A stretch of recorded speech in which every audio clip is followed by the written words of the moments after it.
Tuesday, November 28th, 2023. Welcome to All Horse Racing All the Time. I'm your host, Al. We're covering Parx today. They have 10 races. Post time is in like a minute or so. I didn't expect to be doing a show today, but we're out here right now. And there's 1 minute to post. 1 minute to post. And I'm bringing up the board. And 1 minute can be a lifetime in a race like this, especially when we're looking at the data I'm looking at.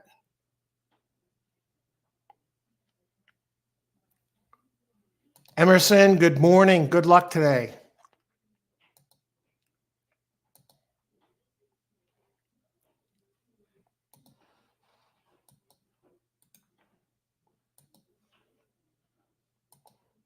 Thanks for joining us. Now, in this race, okay, they're still walking around. There's over a minute. I don't think this is that hard of a race. It's a 7 furlong race. The track is fast. It's cold there. The 4 and the 5 are the fast ones. Number 4, Frankie, My Dear, at 6 furlongs. We'll take it a step further. I think in a race like this,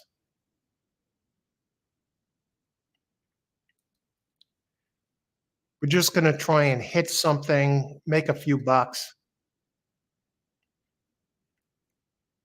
No shooting for the moon. They're getting in.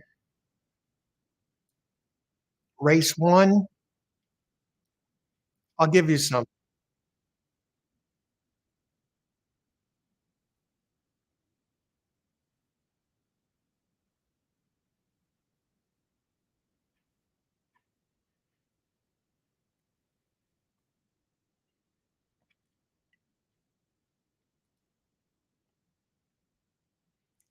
Number 6 to show.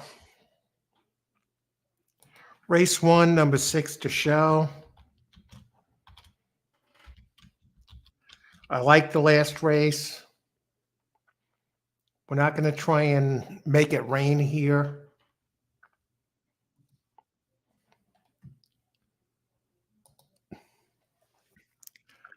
Hey, Aaron O'Kane. Good morning. Good luck, hey, Aaron. Austin. What's up, Al? Playing the 8 win place. Race 1 on the drop. Getting a price there, Austin. Good luck, Austin. Dave G. How's it going, Dave? Hi, Alan. Good luck. You too. Blair. The dangerous Blair. Slayer is his nickname. And he didn't give himself that nickname. He got that nickname alone. I remember he had a 47-1 shot, number 11 horse in one of the races on this show. Had it in the exactas and win place. Good luck, Blair. 235 for Blair. So keep an eye on Blair. Okay, I think number 6, 6 to show. That's a fairly safe play. Horse is in good form. Wolfson is the jockey, and Brown Jr., the trainer. And 6 just really went up in price.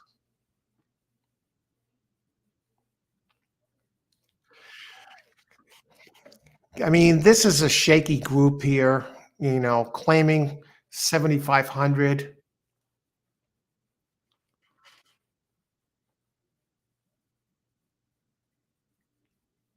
The favorites are running 1, 2, 3 at this point.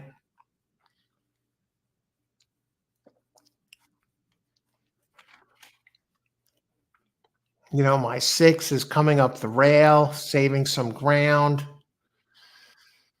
The 2 is fighting on.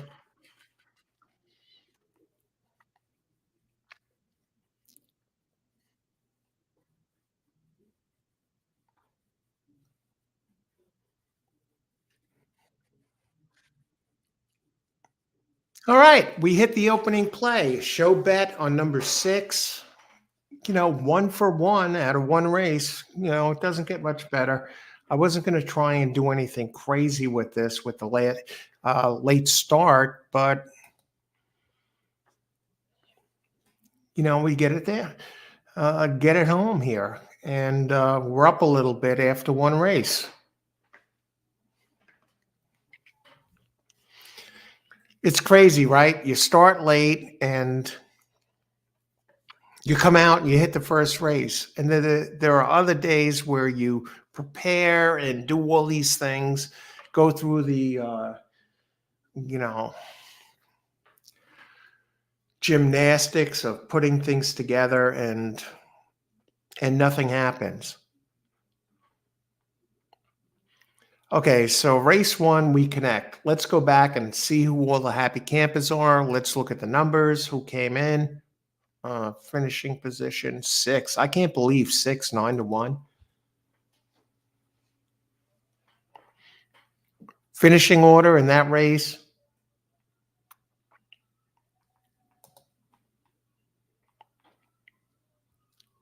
I was just watching the 6. I don't even know who won the race. I was watching my horse.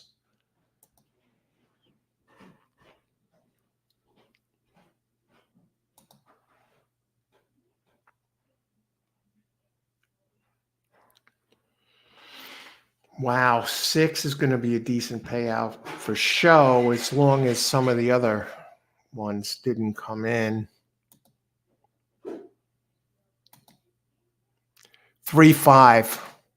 Oh yeah, the two favorites.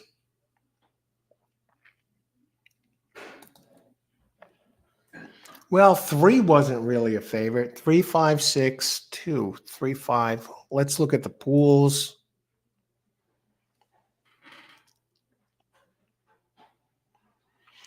3 and 5 actually took the most in the show play. So, my 6 is not going to pay much. Maybe I'll double the money. I went 2 times. So, $4 play.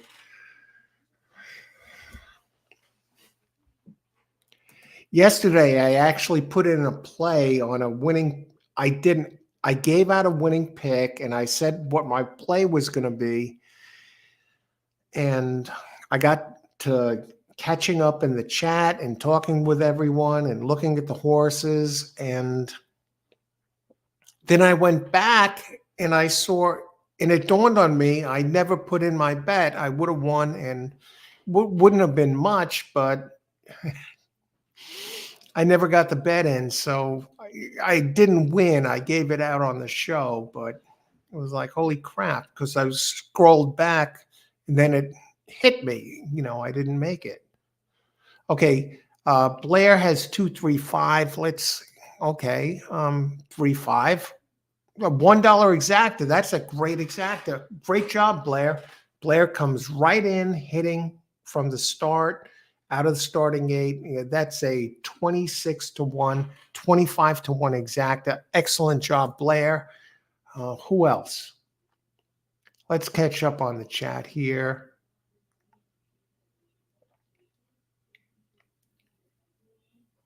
I had the 6 to show.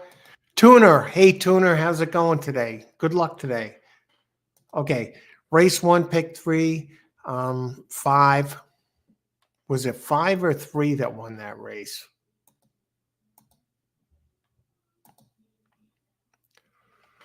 Oof. 3.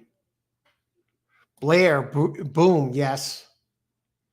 3 snuck past the 5 at the end. I was guilty of watching my horse, and I should have kept it a little more wide open there. Jayapal. Hey, Jayapal. Result 3, 5, 3, 5, 6.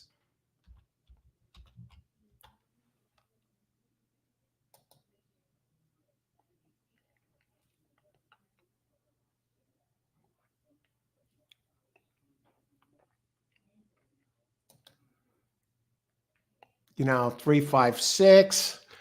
Bambi Palermo. Hey, Bambi. How's it going, Bambi? Vinny might be joining me here. How's it going, Bambi? Good to see you. You playing any of these races? Blair, good exacted to start. Exactly. Um, I look at the 5 in the race 2. Okay, we're going to look at that in a second here.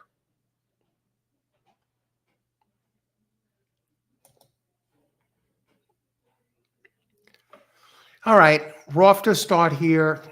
Welcome to All Horse Racing All the Time on this Tuesday, November 28th, 2023. Tomorrow's the tree lighting in New York, and we're getting near December. And welcome aboard. And we have some great racing here at Parx, 10 races. So thanks for joining us, everyone. Let's make some money, have some fun. But what I do want to say is this. Keep in mind your bankroll, how much you're going to play with today.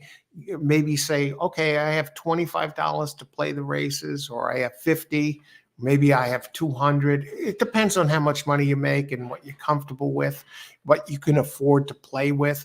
You don't want to play with money that is outside of your range, where you're going to get hurt if you lose. Okay, you don't want to be running to the ATM machine or trying to chase losses or freaking out.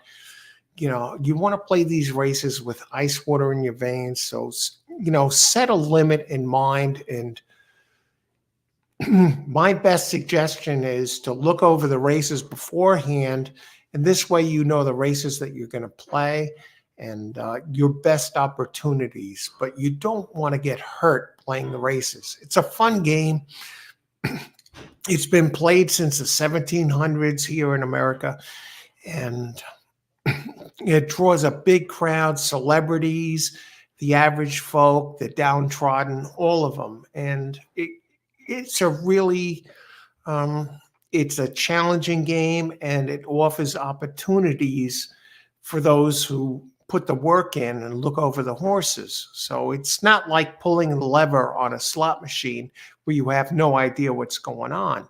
So it's a fun game, and it offers, the chance to make some money and socialize at the same time, because the horse racing crowd, I'll tell you what, the horse racing crowd, the ones I've met some of the heavy hitters. I've been on shows, I've been on radio shows covering these horses, and just beautiful people. So it can be a fun sport if you address it the right way. And that begins with money management. You don't want to be that guy or that girl. I've seen girls too, where they're sitting at the track on the steps with their head in their hands. You don't want to be that person. So think about how much you're willing to play with when you start. Serge Kamari. Good luck today. Result, Serge, 356.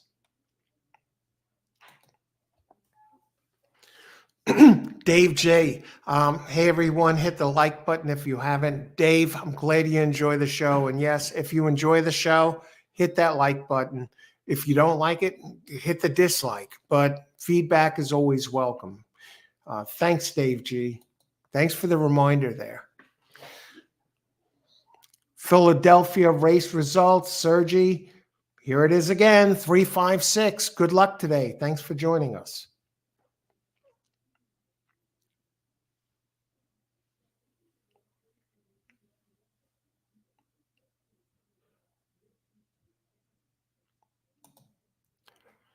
Okay, and that 3-5, yeah, 52.50. Hey, and that 6 paid 520 to show, and we got that in there. It barely snuck in there over the 2, and so quickly we jump ahead.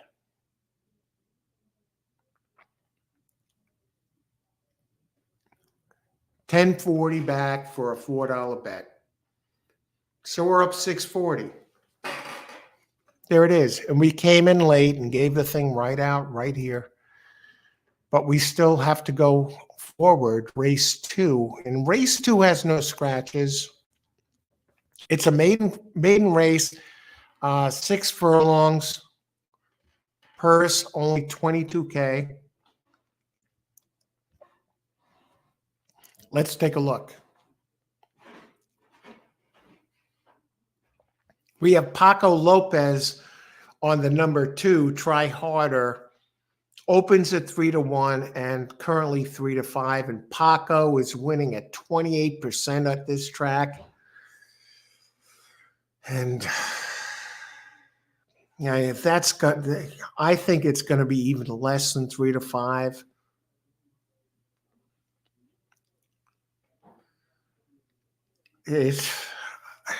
I think the 3 maybe offers an opportunity if you want to bet the show, like I did last race. Has a 48 buyer, which is higher than Try Harder's only race, 45, and 43 in its first race. Opens 10-1, currently 14-1.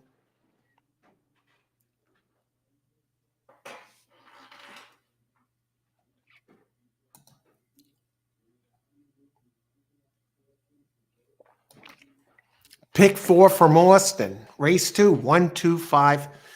You don't have that 3, Austin? Let me just check. No.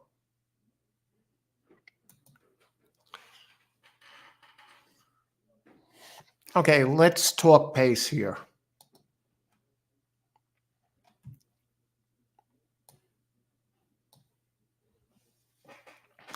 We have a few pace horses in here.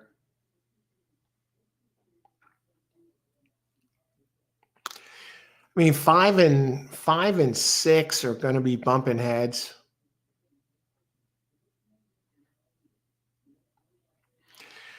Number 6 comes from Emerald Downs, coming from the West Coast. That's the Seattle area, right? That got to be Hugo bringing that horse in. Let me just look.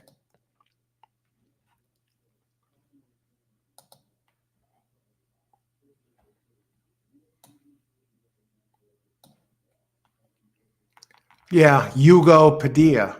He brings in these horses from the West Coast, Emerald Downs. Interesting. There must be some kind of a change in trainers. There is a change in trainer here. Somebody is passing off their horses from Emerald over to Hugo Padilla. Hugo Padilla at Parx is 10% out of 88 races. Puts a female jockey up, Madeline Rowland, and that's 6. Madeline Rowland at Parx is 0 for 33. Has not won a race in 33 tries, so I don't like that one. Maiden claim 16K, 2-year-olds. Surface switcher. I think number 2, Try Harder, is the one to beat. You know, Paco Lopez teams with Jorge Duarte Jr. Together, they're 27%.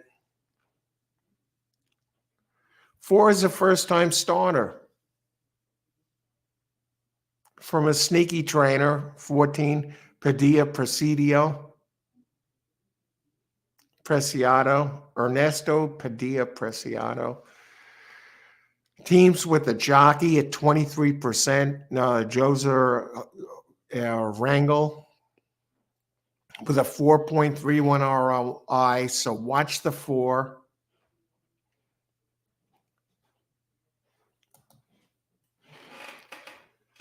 $18-1. That's probably a show horse if you're a show player.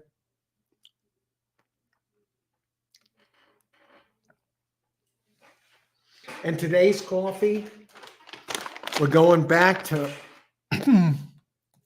Four Sigmatic mushroom coffee, ground coffee with lion's mane and chaga. Those are different types of mushrooms. And here they say on this bag, they say adds a productive oomph to your day, supports cognitive function, helps avoid coffee's dreaded dark side, supports whole body wellness, and elevates your coffee routine with functional ingredients. Four Sigmatic mushroom coffee. So that's the coffee of the day. But first, coffee.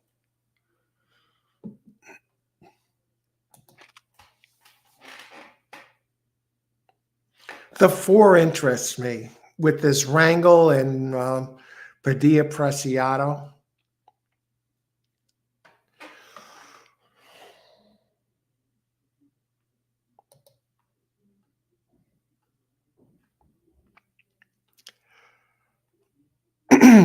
Here's what I'm thinking in this race. What I'm going to do is I'm going to take the Paco Lopez entry, the 2, and put that over a few bombs in an exacta. 2 over 3 others. I'm not going to try the try. I'm not going to do that. I know I'm putting the 2 over the 4. Paco is 28% here. The 6. Oh, God.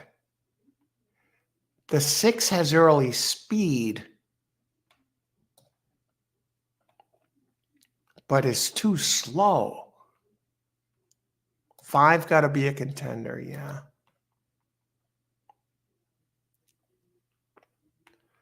3 is a question mark.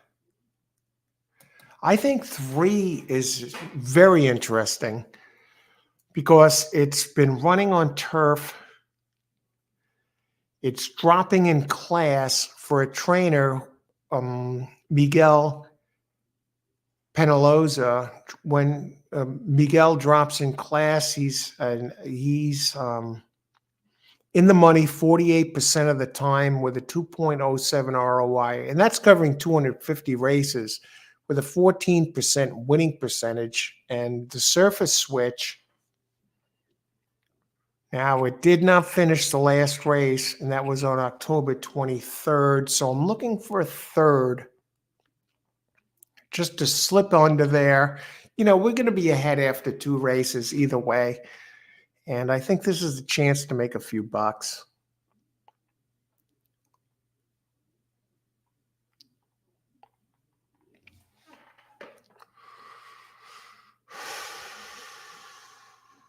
Seven is taking a big drop.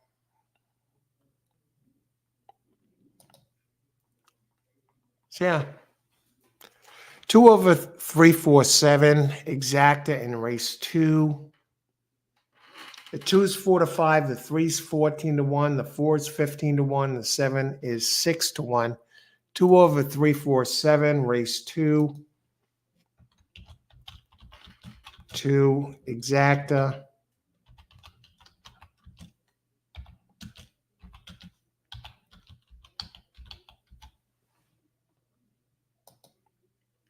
Okay, let's do that. If Paco loses this race, the only one I can see him losing to is the 4. 2 over 347.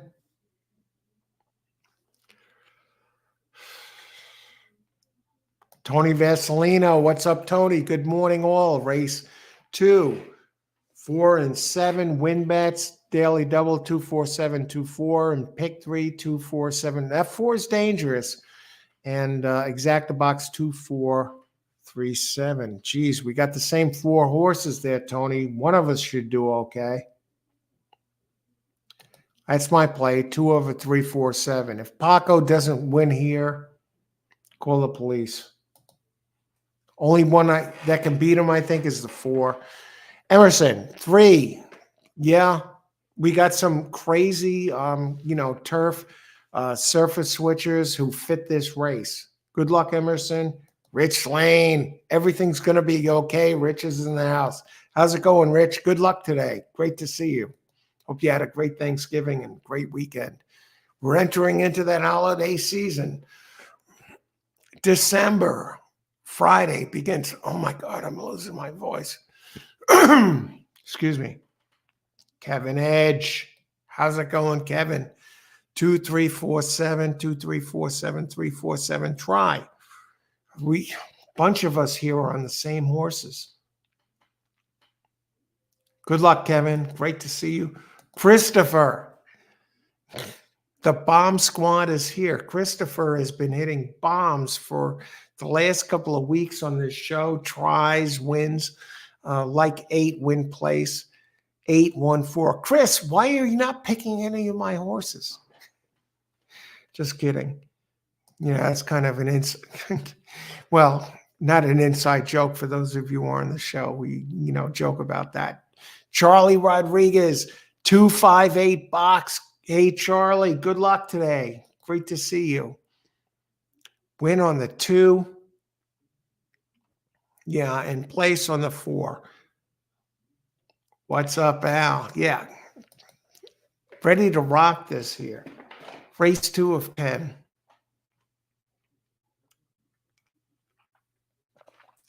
Today's coffee, 4 Sigmatic mushroom coffee. It's supposed to help boost mental clarity, right? Which I guess for horse players, it's a great coffee. They say think there, right on the label. Doesn't taste like mushrooms. It's good coffee. Not my favorite, but it never does anything wrong. Blair, 257 Parx. Let's take a look at Blair's number 5 here, because when Blair, he's given out so many big hits on this show. Drops in class. I know this one has early speed, so it's going to be around. Drops from the 30K to the 16K for Miguel Rodriguez, who's a 15% trainer here. Decent jock, Dexter Haddock. The numbers seem a little light, but this might be a case where pace makes the race. So, and is dropping. And when Miguel drops him in class, he's 14%. So dropping from 30K to 16K. My Heart Will Go On is the name of the horse. All one word.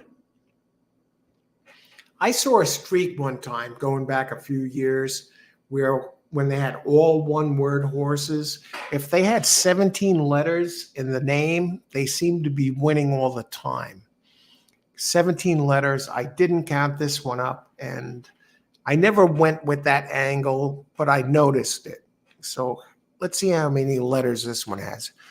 1, 2, 3, 4, 5, 6, 7, 8, 9, 10, 11, 12, 13, 14, 15. Okay, not 17. Yeah, it was 17 letters. For a while there, they used to put all these long names in there. 237 exacta box, win place on the 2. 2's going to win this race. Unless it's like yesterday. Greg Naylor, the Mr. Las Vegas, body language expert, race 2, exacta box 258. Good luck, Greg. Bunch of you are on that 8. Do I have time to look at the 8 for a second here? Sir Palace Prince. Open 5-1, currently 12-1. Is dropping in class for Bobby Ann Hawthorne, who's an 11% trainer. Teams with 15% jock, Andy Hernandez. Together they win 15%. I mean, it drops. When she drops in class, she wins 10%.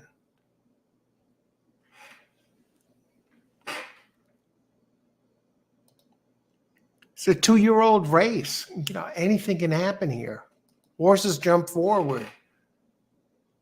Okay, good luck, everyone. Enjoy the race. I'm 2 over 347. Paco Lopez. Just too much horse. 3 is a gray horse. And the 2 is a black horse.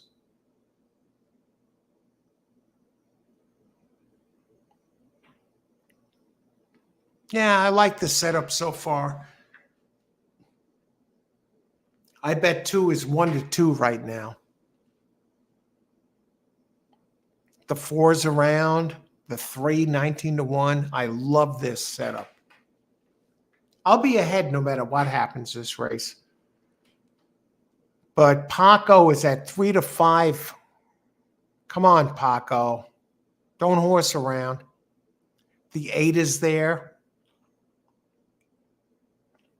3 is a gray. 4 and 7. No part of this mix. It's going to be 2-5.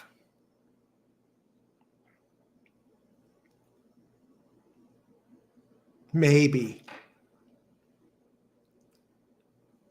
Paco crowding. What a hang job by the 2. Yeah, okay. Got clipped. You know, I got the 3rd and 4th place finishers. I thought the 3 looked good. Okay, 2-5.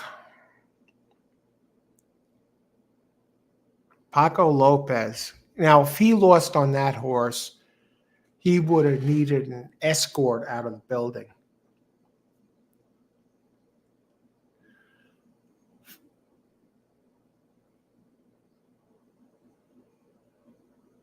Two, 5, 3, 7.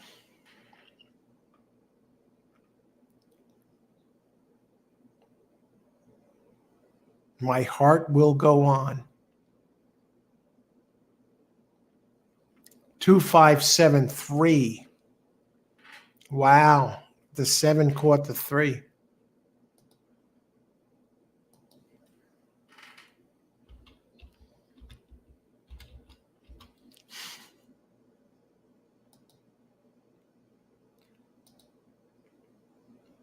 All right, let's go back and see who has this. I had 2 over, not good enough. Had the winner. Austin, great job. You got the 2 home to start the pick 4.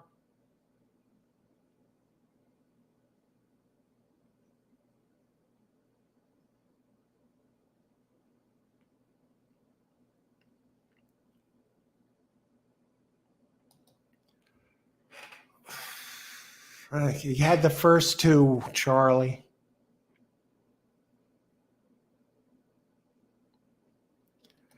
All right, got the win there, O'Kane. Good job. Blair. Blair has made his presence felt today. We've seen this before. Great job. You had all 3. Tremendous. Great job, Blair. Keep it going, man. No 5, Rich. Okay, you got the 2-5, Greg. Good job. Jennifer, what's up, Jennifer? Good to see you. Okay, you got the win place on the 5. Hopefully it returns, at least a profit or a break even or whatever. Great job. Great call on the 5. You know what? And that 5 damn near got it done.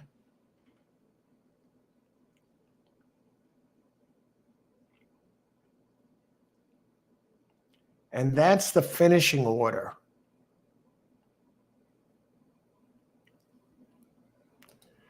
Jennifer, how's it going? You're in Florida now. The weather is freezing here in New York. How is it? How is it there? 30-something degrees? Jeez. It's not even December. Good call on that 5. Geez, almost got there. 2-5. Well, 5. Okay, so you got the, a little bit. You came out a little bit ahead. Small profit beats losing all day long.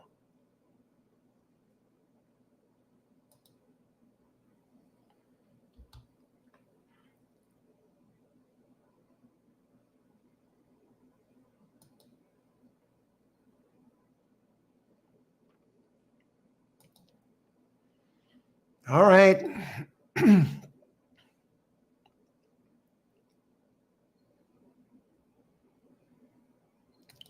Good morning, Al, and everyone. Let's make some money today. Yes. On to race 3. Good luck today, Austin.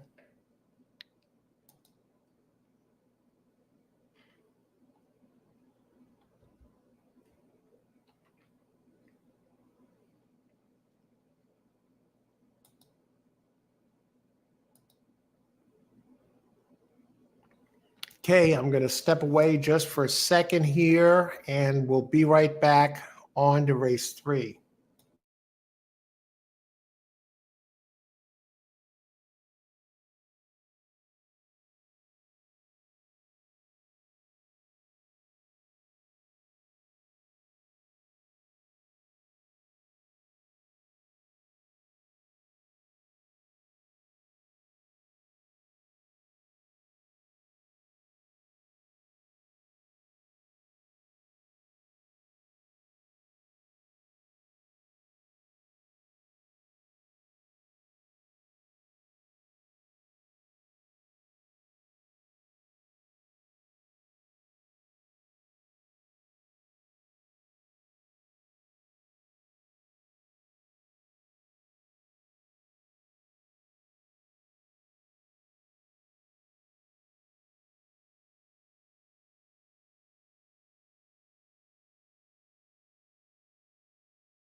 All right, there's actually one thing I got to do before I step away for a second. And let me see. I see USMC Devil Dog. Hey, how's it going? Race 2.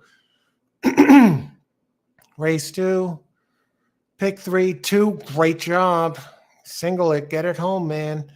1, 3, 5, 3, 4, 6, 7. You're in the running. I'll be rooting for you. Good luck, USMC Devil Dog. Great to see you again. Okay, let me get this here. I got to email something, and then I just want to heat up the coffee.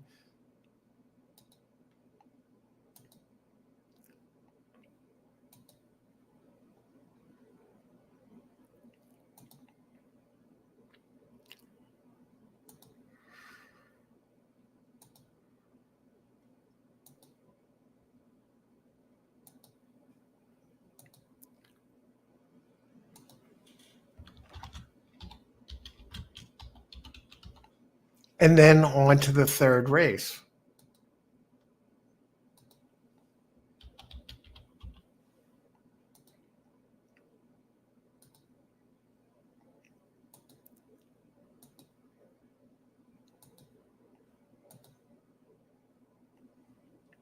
Okay, we'll be right back. Thanks for joining us, everyone, on this Tuesday afternoon, late November, November 28th.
All right, we're back on to race 3, and welcome to All Horse Racing All the Time. I'm your host, Al, covering Parx today, 10 races, Tuesday afternoon, best game in town as far as horse racing goes in the United States.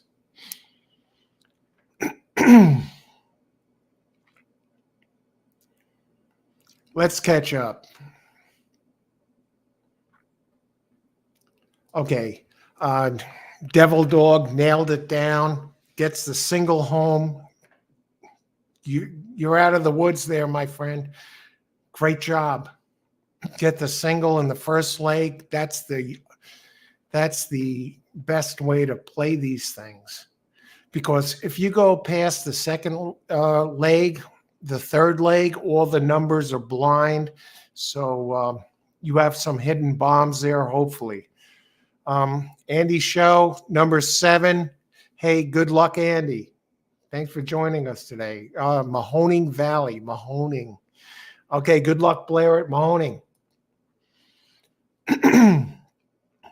Nice hit last race.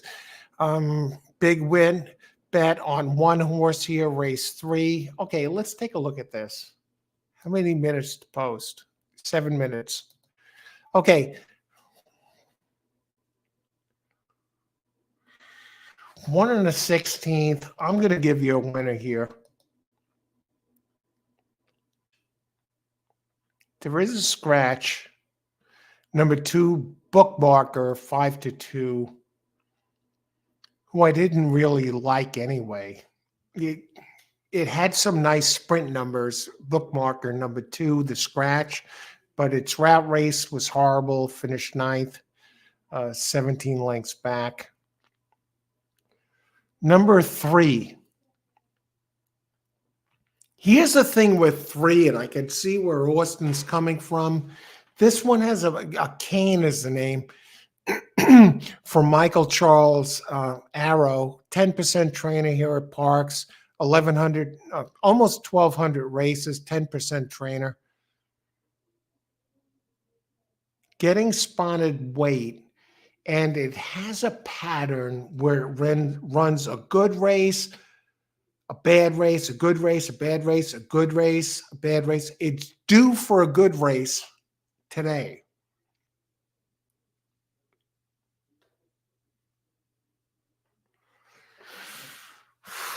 I mean, I'm talking form cycles here. It's due for a race good enough to win today, number 3. And I think that would be a great, let's see, Disturbed had that one race 3 back where it won here at 10K level for Bravo Estrada, 14% trainer, and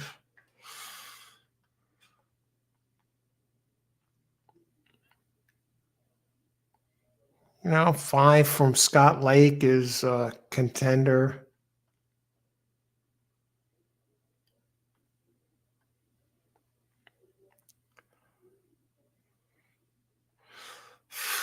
Austin, I think you're on a good one here.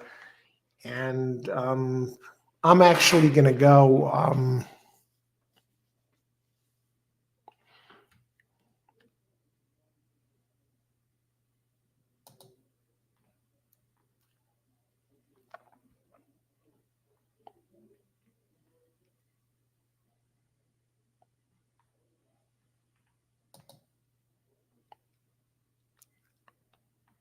135 box. You know, I'm tempted to crush your 3 to place. And it doesn't win much.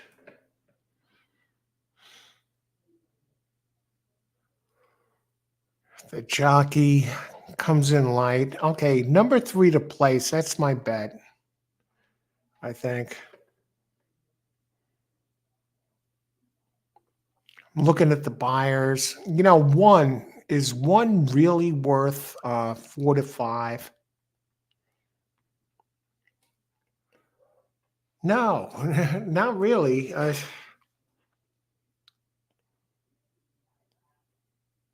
It's dropping. That's the thing for Michelle Castillo. When Michelle drops him, though, get this, she's only 9% in the money, 38%. So it looks like only 9%, 30% in the money, 38% in the money. That kind of tells me she's just trying to get rid of the horse. And it's off the layoff.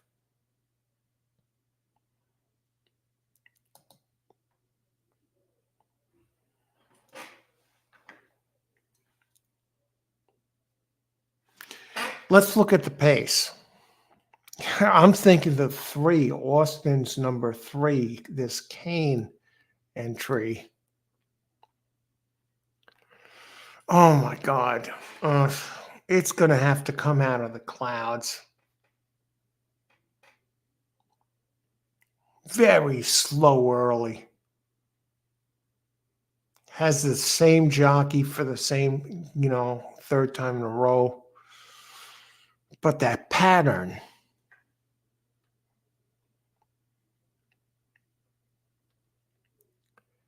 I don't think anyone, disturbed might try and steal this race.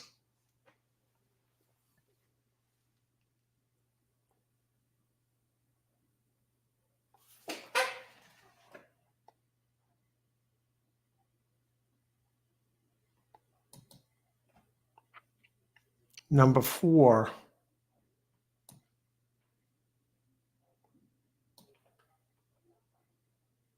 Yeah, four.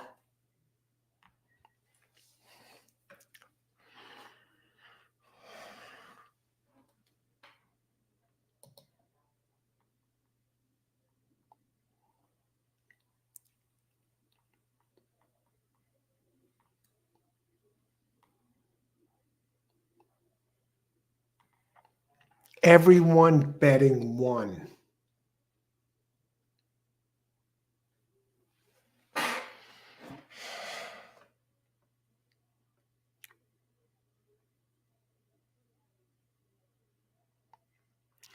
Hey, there's no clear cut right. What do you think here, folks? Brisnet.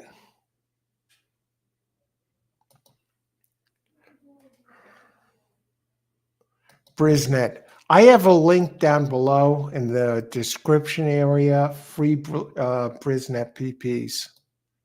I got you covered.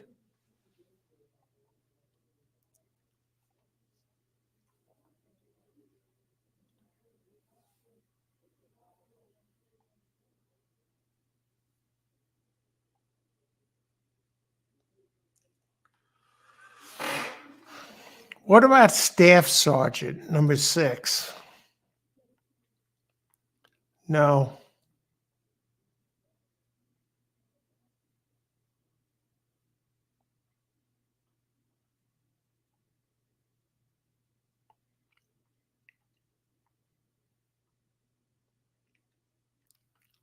Five has Scott Lake, 14% here with Treos.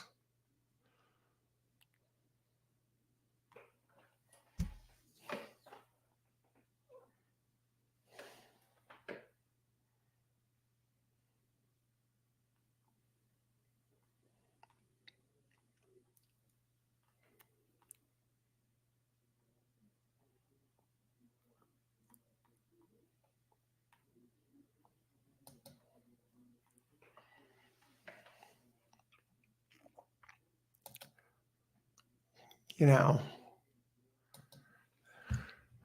3 times number 5 to show.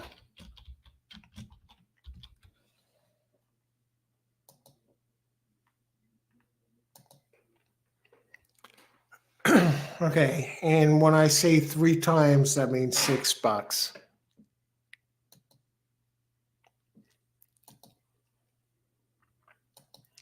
Number 6, class of the John Fabi, how's it going, John?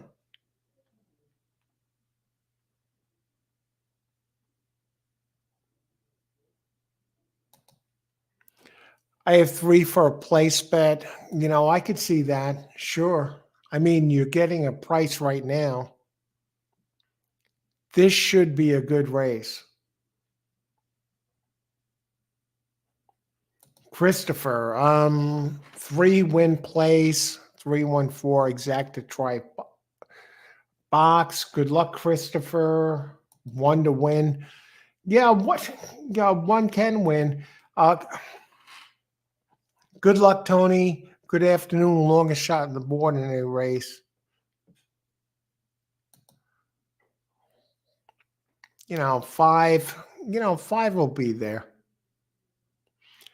Oh my God. 5 just went from 6 to 1 to 5 to 2.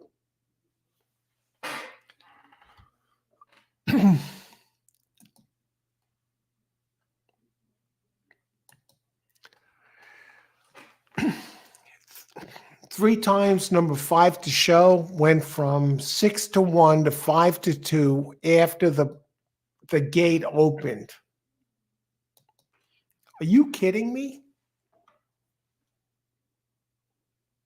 6 to 1 to 5 to 2? Parx. And look, the horse isn't even trying.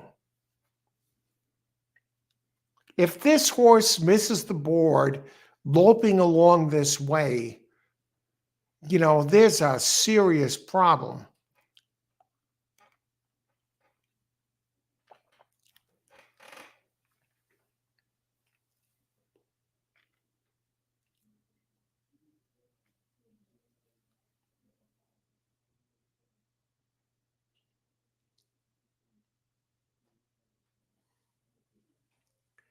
Now, the whole thing, if the 5 is in on the take, it wins the race. At 5 to 2, if it doesn't,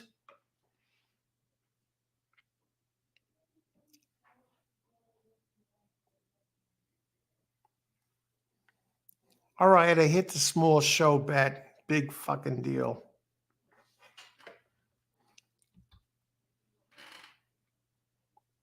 The 4 was 5 to 2.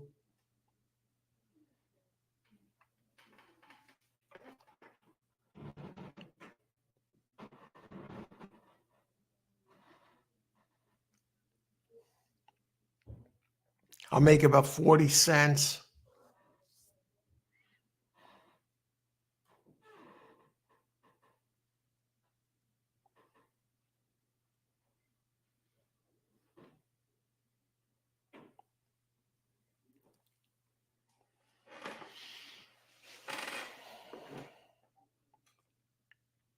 Now, did the 5 catch the 1?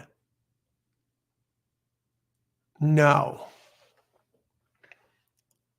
Thank heavens. Made no difference to me.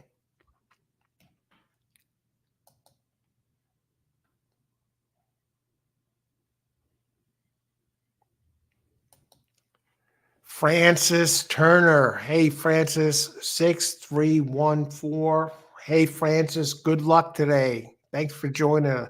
Great picture there.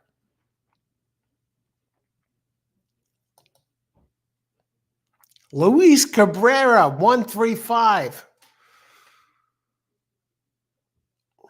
All right. Good luck.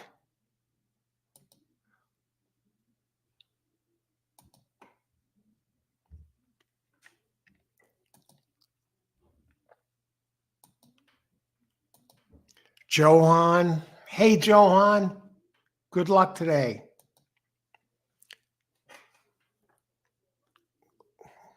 Yeah, Little Easy, Estrada winner, $8. Those are pretty good winners, if you nail them down. The 4. 415.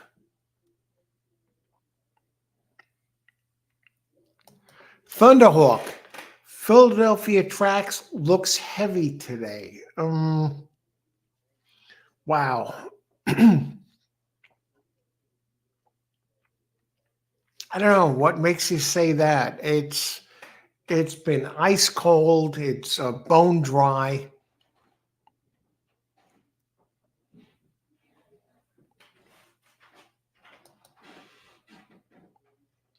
I'm too smart to box the exacta. Hang on.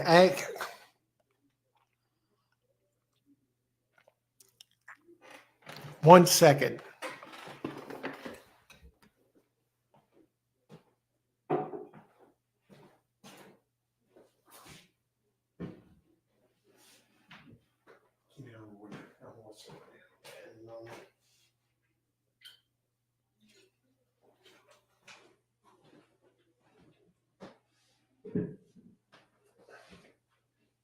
No, we're not going to horse around here.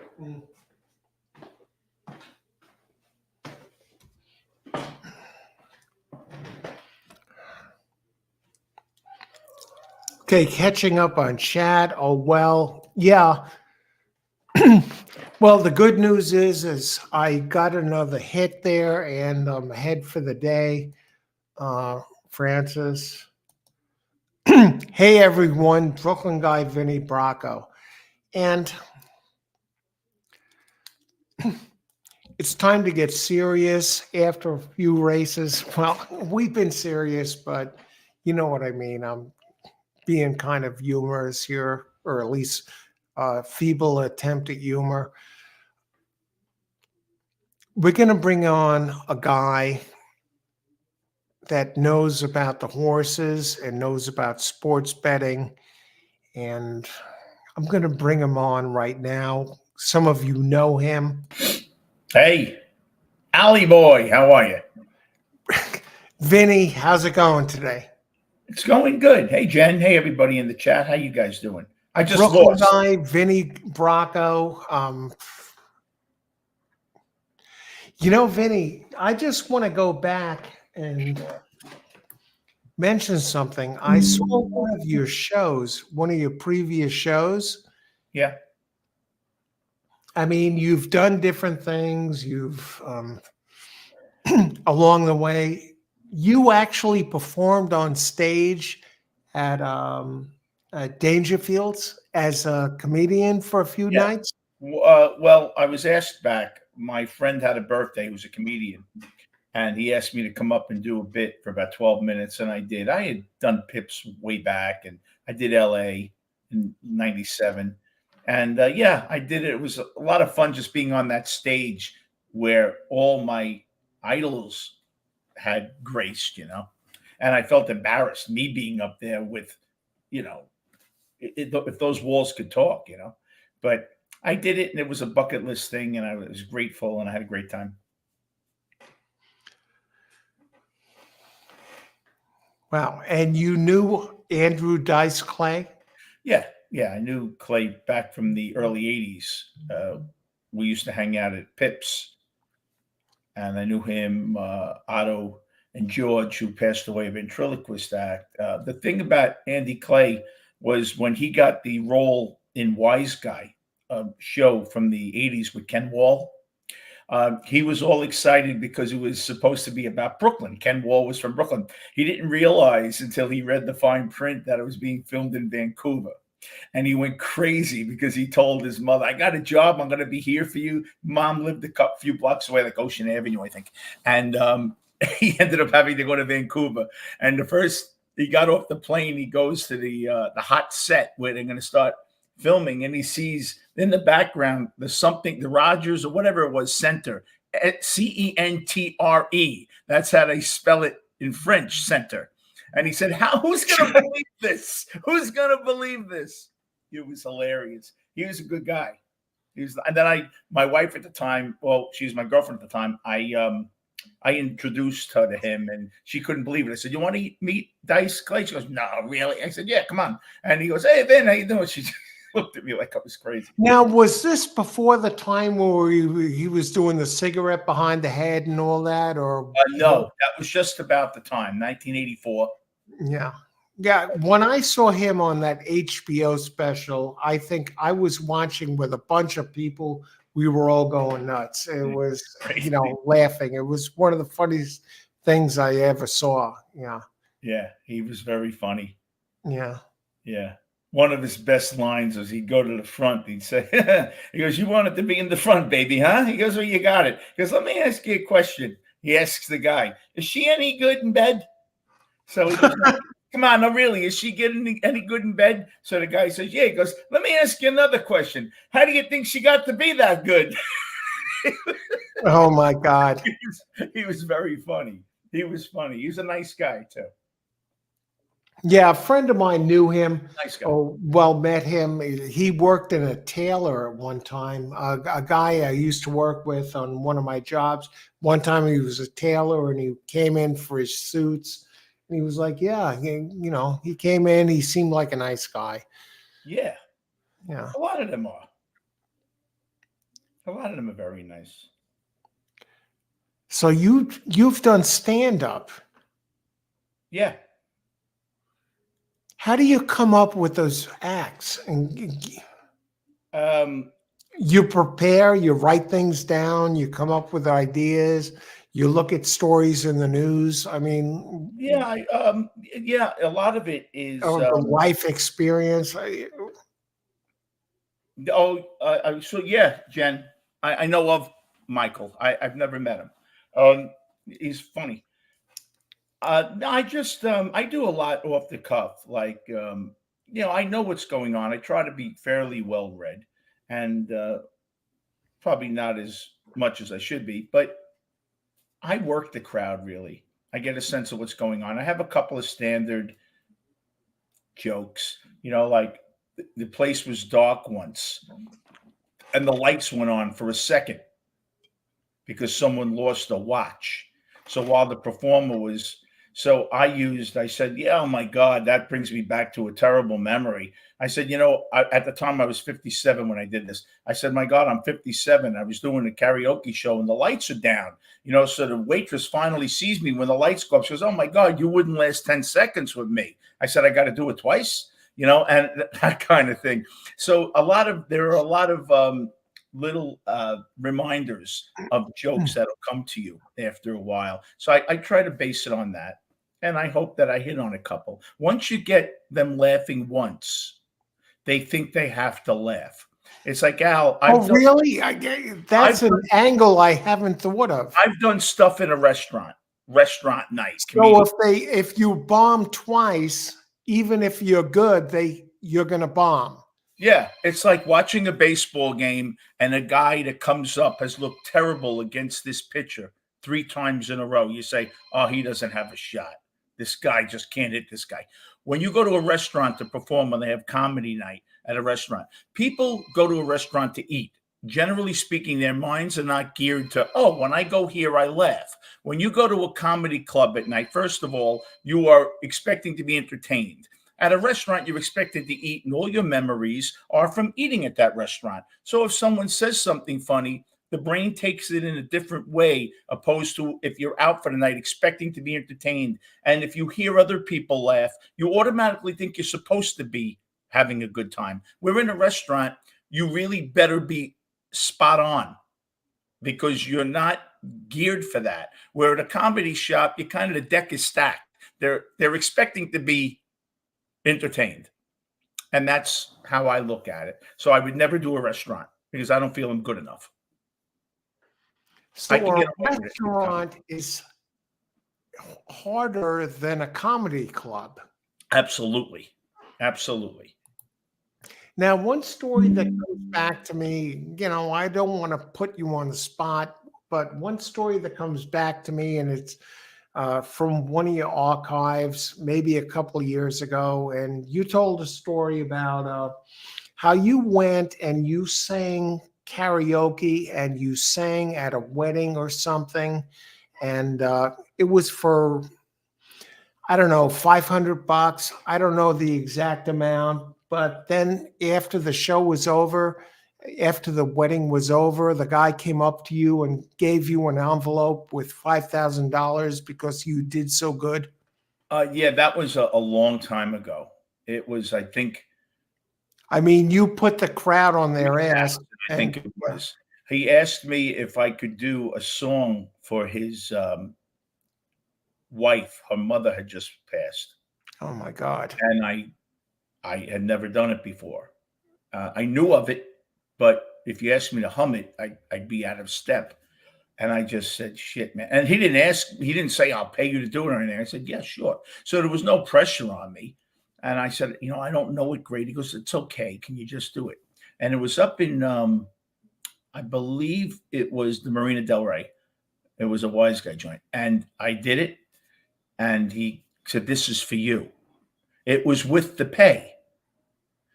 And I looked, and I think it was 3,000 extra or something. And I went over to him.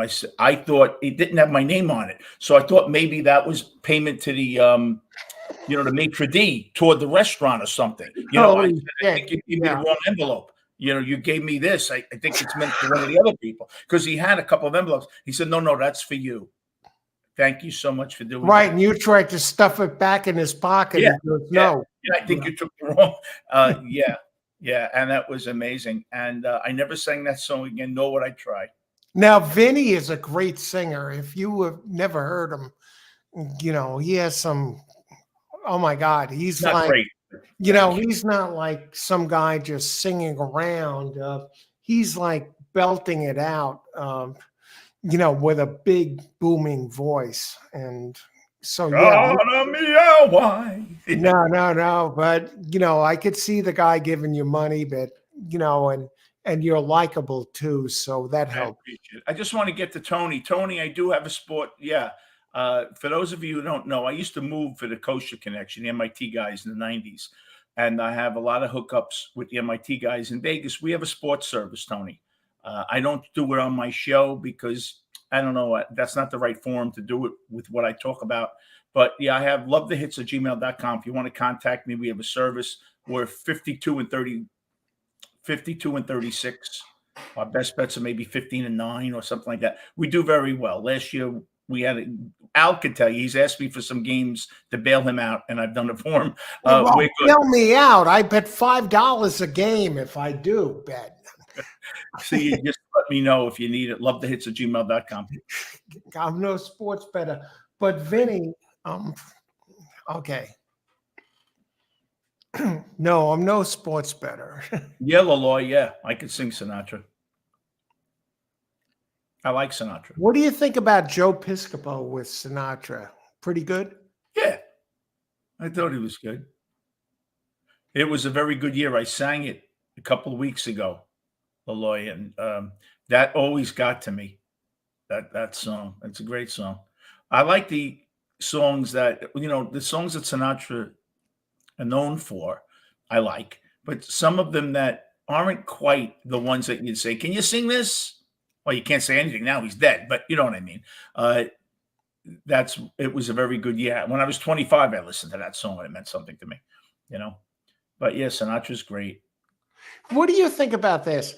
And now I've heard this a number of times. It involves Frank Sinatra, it involves Elvis Presley. They say these days there are so many people that can imitate them. Were they really that good? I mean, everyone can imitate Elvis. There's Gary Peters, or what's that guy's name? Greg Peters. He's a friend of mine. Greg Peters. He is? Yeah, Lamar Peters is his son. He does. And there's other people that imitate Elvis. There are, well, one of the reasons Piscopo imitates Sinatra. These guys are really that good if everyone can imitate them now? I don't think. Well, Elvis, I wish he was alive so I didn't have to put up with the Elvis. They had an Elvis imitator in Las Vegas, a Chinese guy. Oh my God, get out of here. I called him Chelvis. I got in trouble. But yeah, listen, that Elvis sings in a meter that if you have a very low meter, you could probably, like, wise men say, there you go. You can, anyone who has a low meter, I'm hoarse today, but can do it. Frank Sinatra's voice is a little tricky. People that sing Frank Sinatra very well don't necessarily sound like Frank Sinatra, but they do the song well. If you notice, people that sing Elvis sound like Elvis. Does kind of good, though. Yeah, but if you notice, any Elvis guy that goes up to karaoke and sings an Elvis kind of sounds like Elvis. Elvis had a very low range, so you can sing like wise men say, and you could do that. I'm hoarse, so don't go by that. But you can get down to that meter. Sinatra had a very odd voice. You really can't replicate his voice. Some people sound better than Elvis did. Right. You know, and they're thinner too. But yeah, Elvis was great. I was never a guy that would play him in my car, play him in the house. I thought he was good, but I saw him once in Vegas. He was You good. saw him?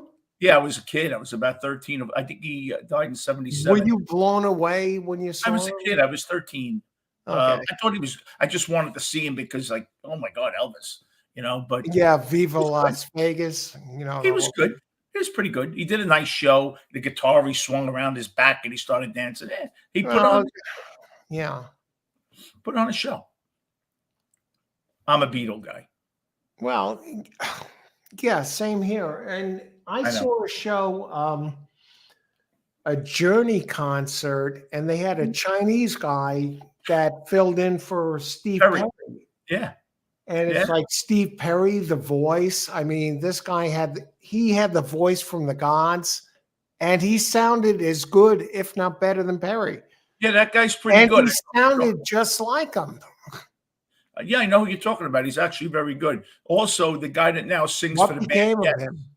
I don't know, but the guy that sings for Yes, a younger guy who tours with Yes now, he sounds like John Anderson. Because if you have a very high look, Freddie Mercury, right? No one is as strong as Freddie Mercury, but you have a lot of guys that can get that high in their register. I love music like you do. You send me some things on email, and I love it. But yeah, listen, no one can dispute that Elvis. Listen, he called himself he called himself the king. I always thought that Elvis sold out after he got out of the army. When Elvis started doing He all was those, never the same. no, I well, I'll agree. tell you why. He wanted to always do a serious role, and he was promised like a Dr. Zhivago role. And the guy that was managing all those movies said, "Let's put 4 or 5 movies in the can. We'll make the money. Then I'll put you in a big, big spectacular, and that will fund it." It never happened. He was duped into doing those movies, Elvis. The Oh, reason- really? Yeah, he was doing it to build up the bankroll for this producer to be able to then put him in a big starring role. I And don't think he never happened. managed his career that well. I mean, he's a success story for the ages, but Well, he was still, ripped off. He was ripped off for a lot of his money. They say, though, there was a story out there, Al, that he was in Beverly Hills and he used to love Cadillacs. He bought his mother one. I see He the bought his entourage Cadillacs. He went in and he sees this older African-American lady just looking in the window. And he said, "Can I help you, ma'am?" She goes, "That's my dream car. I figured out 9 years more." And she was like 60. And she was always a housekeeper, I guess. And he said, "Really? Show me which one. I can't see it through the window." And he walks her in, takes her by, very, very well dressed, gloves, brings her in. He goes, "That one?" He goes, "Oh," he bought it for her. They said Elvis was a very good guy when it came to that stuff. Very good guy. You know who was also good that way? Joe Namath. There are a bunch of stories. I'll be right there, Al. Yeah, Joe Namath, supposedly very generous. We've went off off course here a bit. Let me see what the hell's going on here at the track. This is not the usual show. Number 4, race 4. I'll give you something here. Hey, sorry. No, Number 9. what's his name? Joe Namath was supposed to be very generous Was he? with everyone. Never had an enemy, and He lived in the Bay Tower, in the North Shore Towers. he did. Yeah, so did Mark Astanow with Bridget Nielsen when they were Mark together. Astanow, oh my God. When he was with Bridget Nielsen, my friend lived there, and they used to do that. Said I'll he was tell an you asshole. what. You know what, Vinny? Between you and me, I wouldn't want to date Bridget Nielsen. Would you? maybe for an hour. I don't know. I mean, she just seemed kind of, a little bit. I mean, she looked great in the Rocky movies, in the early '80s. Yeah, she was good. But later, she, went downhill. Yeah, I don't know much about her, but I heard Gastineau was an idiot. I heard he was an idiot. Yeah, I had pretty much the same thing. My brother was working one Well, time. arrogant. My brother was working one time for in the '80s when he was a kid, one of his first jobs, and for the cable company. And he called up, and one of the companies, not companies, but customers he had to call for customer service, turned out to be Mark Gastineau. What, And really? he's like, "Oh, you're not the Mark Gastineau from the Jets, are you?" And he was like, "Oh, yeah." And it was, and he was trying to chip like $10 off the bill. Was he? And he was a nice guy. He was friendly, and he was like, "Oh yeah, But it depends where you catch them, I guess. This race is going to go off soon. I'm on the 2, Bad Boy Bobby or something like that. I forget his name. how many seconds?" Bad Bobby. 1 minute. The 2 horse. I think he just he stands out to me here. He has this gelding has a great equibase figure, above average win rate at this distance and surface. I like the trainer, and away we go at 4-1. I like Tough Workout, number 6, Do you? Place Show. I played the 2 already. Number 6, Place Show, race. What is it? What race number is this? Race 3? Race 3, yeah. 4 or 3, wait. Number 6, Place Show. Let's get it in.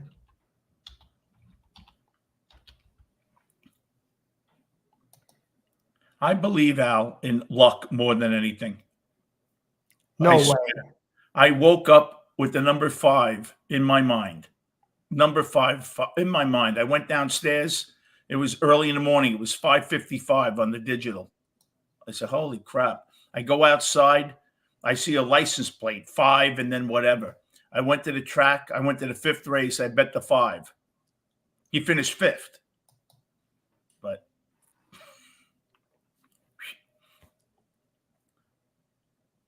Joshua, how are you, man?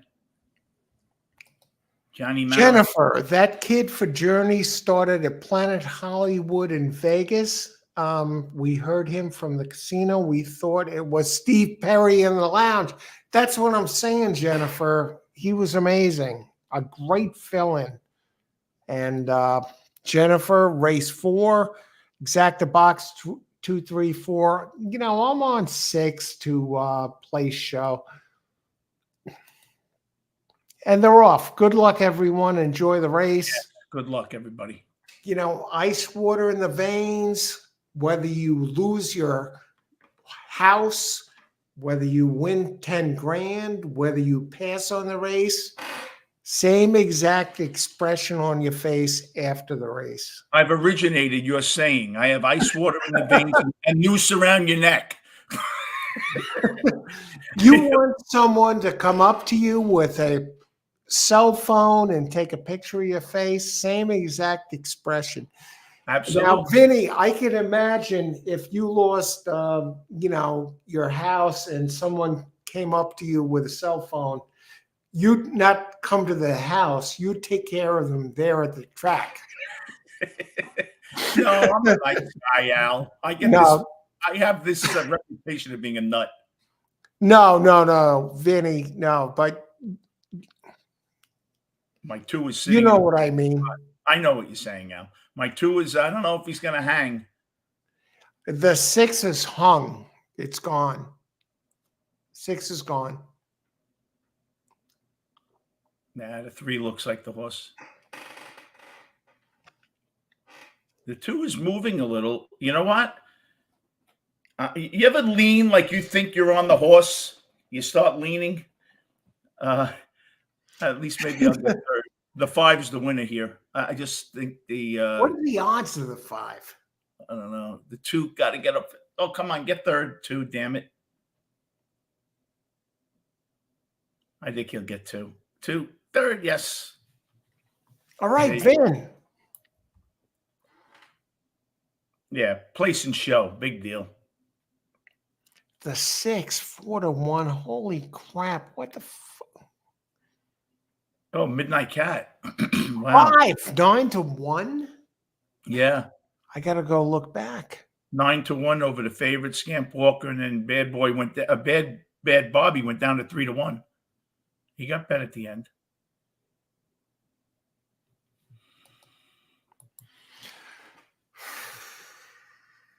I'm exhaling, I'm not happy about this, but Jennifer, you're right. I just talked about seeing the 5. You see, Jen?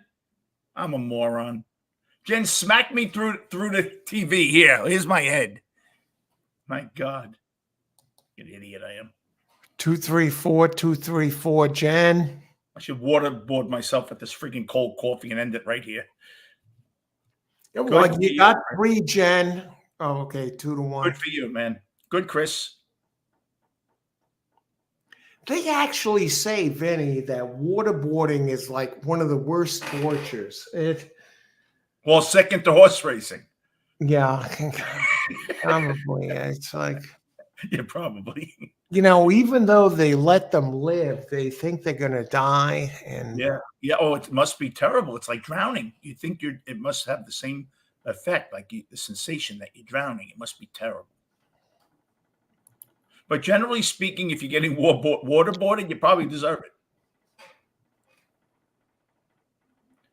Wow, 9-2. Damn it. You see, Jen, you're right. I'm talking about a joke about the 5 and the $5 $20 horse. Joshua, 135. Idiot. What's the finishing order here? 5-3-2. Joshua, great job. Great call. I hope you played this for the exacta. Here's the only thing I ask. If you give out picks, you say 1, 3, 5, say how you're using them. Because sometimes we have people come in here and they give out 5 horses and 3 of them come in and they're like, boom, I got it. So I don't know. 1, 3, 5. What does that mean? Does that mean you played 1, 3, 5 straight, or what do you think about that, Vin? No, it's nice to. I'm just answering AB. Just to give out an idea of how you're using these horses. Okay, just let me answer AB. No, we're not online, AB. We can't be online.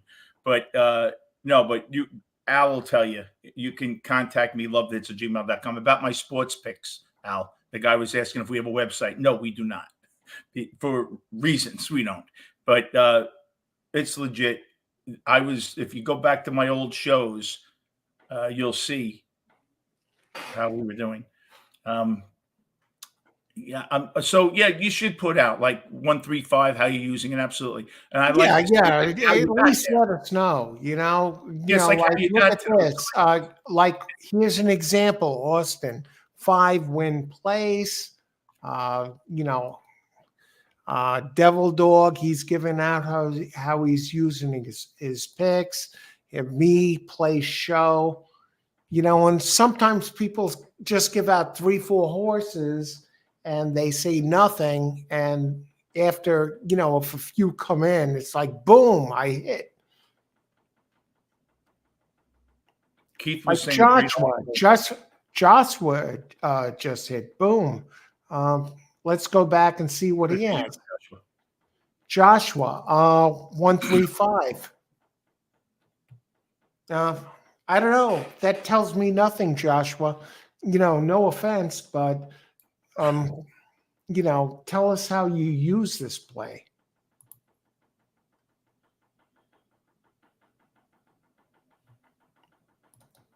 I don't think Al caught the joke about the 5 in. No, he didn't. I didn't. No. I'll go back, man. I'll tell you quick. No, I'll tell you quickly, Al. I woke up in the morning and I had the number 5, 5, 5 in my head. I went downstairs. All right, and the horse came in last. It came in 5th. I got gave it 5th. And then the 5 wins. So Jen said, Vin, you said the joke. She's right. And this is why I lose. Well, Keith, what was the article about Turfway Park payouts? Did you put that up, Al? Keith has just No, I'm not covering Turfway. no, he said it was a great article. Jahani Marin. I don't know the language, but thanks for joining us. Good luck. If anyone can translate, please do. Exact a hit win. Okay, you got 135. We give you the credit there, Joshua. Great job. Where was the translating? Oh, Panjan la Correa Dijana la Habaladera? That means you suck, Vinny, Brooklyn guy. No way. That's not what that means. No, I wouldn't be surprised, but no. Vinny will be at your house. No, stop with that. Okay. Well, Who else? I'm joking now. I'll bring Al with me. Al will say, well, I'll tell you what, Vin, Ben, and then I wasn't a karate expert, but I was good back in the day. I'm sure you were. Yeah. I'm sure you were. Between you and me, okay. Could cause some trouble. You know, I think forget we could that. cause some trouble. You know, scratch that. Okay. Yeah, right. Chris said, boom, let's see what he has. Who do you like in the 5th? Christopher, look at this, Vin. Christopher, and this was before the race, $40, 5 to win place. Wow. That's 537 exacta try box. That's amazing. And he's done this before. Christopher, great job. Great. Good for you. I love when people hit. Yeah. Beats the game. I just love it. I love when people hit, especially when I'm getting my ass kicked. Now, okay, let's go on. Who else?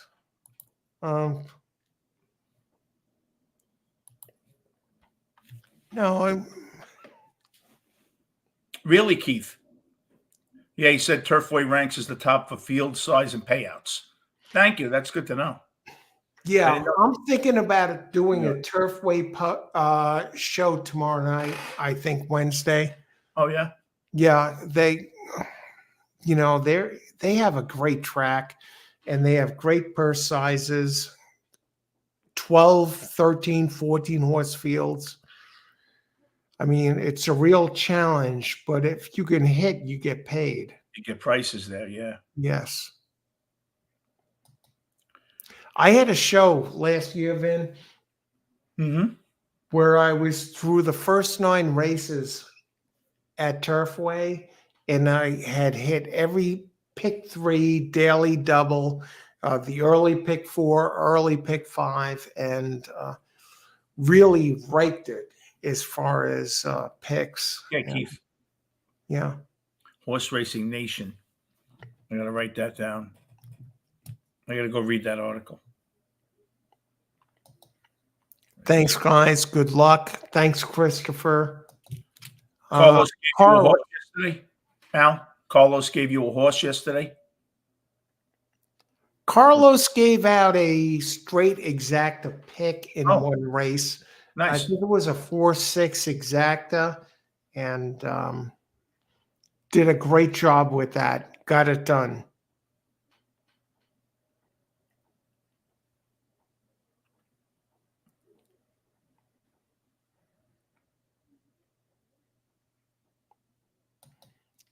Blair 167 Mahoning. I'm not touching Mahoning. I'm just here. Good luck, Blair. I just bet Mahoning. I bet the 1. Oh, really? How many minutes to post? 1 minute, 2. Be sassy. I like that horse. I think that Rodriguez will break early for the lead. Vin, do you think that's worth a $40 show play?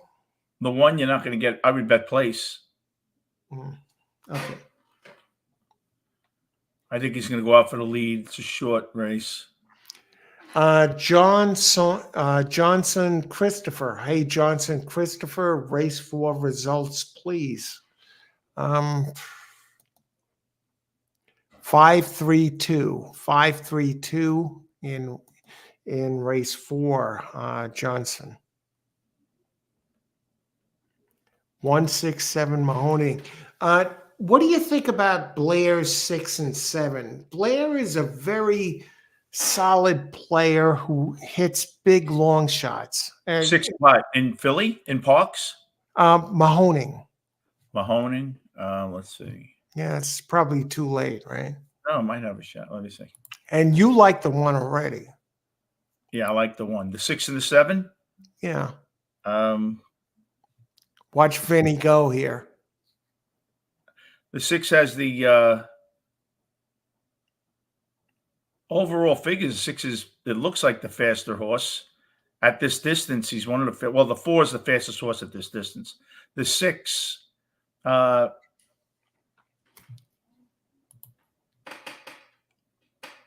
see. I'm going to the Mahoning video right now just to His see what figures the are hell good. is going on here. His figures are good. Pace-wise, though, I think he's going to be, he closes a bit. I think he might get buried at 6 furlongs, though, behind a bunch of horses. The 1 is going to go out for the lead. If the 1 gets a 23 fraction, he wires his field. Because I don't see any, maybe the 4 going with the 1, but I don't see anyone else going with the 1. Maybe the 4. So I think he'll get away. You got the 7 and the 8. Who's your play here, Vin? The 1, he's heavy in the doubles. The 4 is getting hit in the doubles. Does that bother you that the 1 is even money? No, because I think he should be. Okay, so you get $1 for $1. Yeah, good trainer combination. Rodriguez and Larry Smith. They are in the money 23 out of 46, over 50%, over 50% of the time. What about the 5 sneaking into second or third? Nancy from the block. Yeah. I like the race 2 back. I don't. The thing with the 4 is his average class. He runs in a little bit better class than these horses. He's run well, and we see it's snowing in Mahoning. Where is Mahoning? Yeah, it's snowing. Where the hell is Mahoning? Mahoning Valley. Where is that? That's where we got to go for our first live show, Vin. Mahoning Valley. Yeah. Where is it? When I hear Mahoning Valley, I think of Jerry Mahoney. Jeez. Where is Mahoning Valley Racecourse? Oh my God. Looks almost like a blizzard. This angle really looks bad. Oh, it's in Ohio. We might disappear like Hoffa. I think 5. I think 5 would be my show play in this I'm watching it now. I like the 1. We'll see. I like 5 at Mahoning to show. Do you? Yeah. Nice show price. Yeah. I mean, it ran fast enough to win this race. Thank you, Jen. Ohio. Yeah. Al, when my son was young, he was reading through this wrestling book. And one of I don't know if it was The Undertaker or whomever, it says where he was born. It says parts unknown. My son looks at me and says, "What's that, in Ohio?" What kids say, my God. What adults say. All right. All right. So Vin likes the 1. Yeah, I do. Break out of there in the fucking blizzard and take the lead. I like the 5 to show. And I actually put a couple bucks on it to show. Oh, did you? Yeah.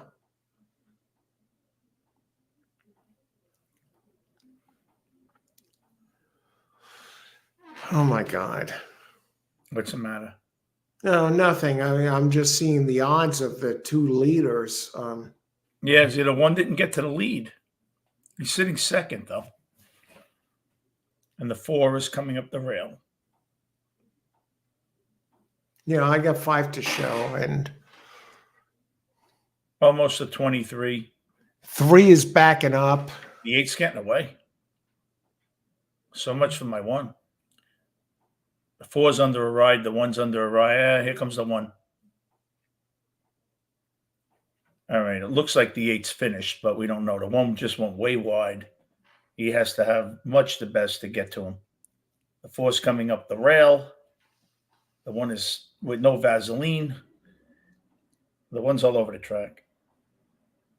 Yeah, it has enough though. 1's probably going to get second. He got second to 1. 8-1. Yeah, wire to wire. Wrong horse. He got second.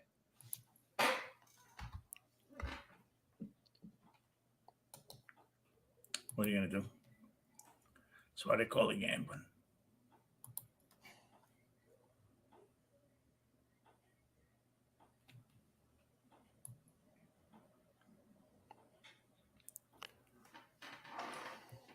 Have you looked at the 5th race yet, Al?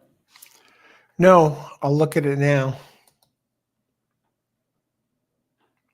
Mahoning, Jesus Christ. The thing that bothers you when it snows there. Al, I'll be right back. All right, Vin. Me too. Okay, I got to go say hello to the Uber driver.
I'm back, everybody. Where did he go? Did you hijack him? Hope you're all well. Let's see how I did on my race. Tony Vasalino. Love that name. I guess I lost. Oh, no, I didn't get. Who am I going to? Oh, I know who I'm betting here. Clout Chaser. I'll tell you why in a second. Because I had Bobby Finaro on my show from The Sopranos. Someone saw the interview and said, wow, is that clout chasing? Meaning having him on. So I just bet the 5. We'll see what happens. 5481, Carlos. Yeah. Abdesalam Transpar. Something, he wrote. Try box 1248. You left the 5 out. Union break. Yeah. You're right, Sean. I should be in his union. Okay. Let's see. The 5 just passed my window. That's how far he is out of this race, and the race is in Philadelphia. And I'm in Queens. All right. The 5 is 22-3. It's fast for these horses. The 5's winding up, as they say. He just passed the 6. He just passed the inside horses. He just passed the outside horses. The 1 is leading. The 5 is on his tail. The 5 looks good. The 6 is coming. And the 5 is on the outside. The 6 is closing. The 8 is winning. The 5 is going to win this race, baby. There you go. Don't say I didn't give you anything. I just gave you 5-1 horse. There you go. Stay away, Al. I just gave them a $12 horse. Oh. I don't talk about burying the rest of them, though. Laloy, all day my 5s are winning. Thank you, Jennifer. Lucky is all hell, Jennifer. But I'd rather be lucky than good. I said that earlier today, right? I don't know what the hell I'm doing. I know what I'm doing in sports. I've been a successful sports handicapper. Now I have a lot of help. I have MIT guys that wrote programs, and they're in Vegas, and they haven't worked a day in their life, and I'm still with them on that end. But we do well. But other than that, I don't know shit about anything. Al's the horse guy, not me. Al, you're muted. Vinny, I was just saying that you nailed that 5. I was rooting for it coming for home. It looked great. They look good. You gave this out. Great job, Vin. Thanks. I got lucky. No, you know why? Vinny is modest. Al, because he's good. Don't Al, Vin. Okay. Someone was talking about clout chasing yesterday on my show, and this name of the horse was Clout Chaser. And I said, what the hell? And put it with the 5 of the dream. There you go, Jen. We finally won something today. I need a few more. Mahoning Valley's killing me. Hey, it's snowing, Al. Did you look out the window? I looked out. It's coming down. It kind of reminds me from a mid-70s this time of year, you know, where you get that great weather and the snow breezing across. Yeah. And it's snowing at Mahoning. Yeah, I saw that. I like a horse at Mahoning. Oh, my God. 6 I didn't even look at Mahoning. Who do you like?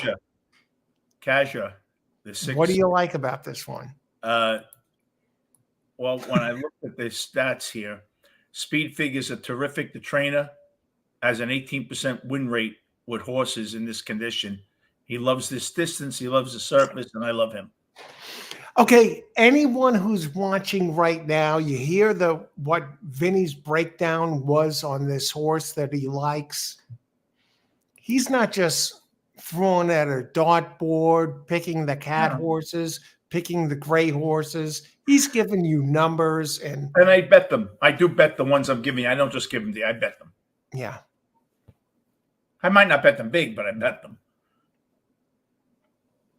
Like that 5 I had 10 and 10 on. Nice. This was I bet 8 and 8 on.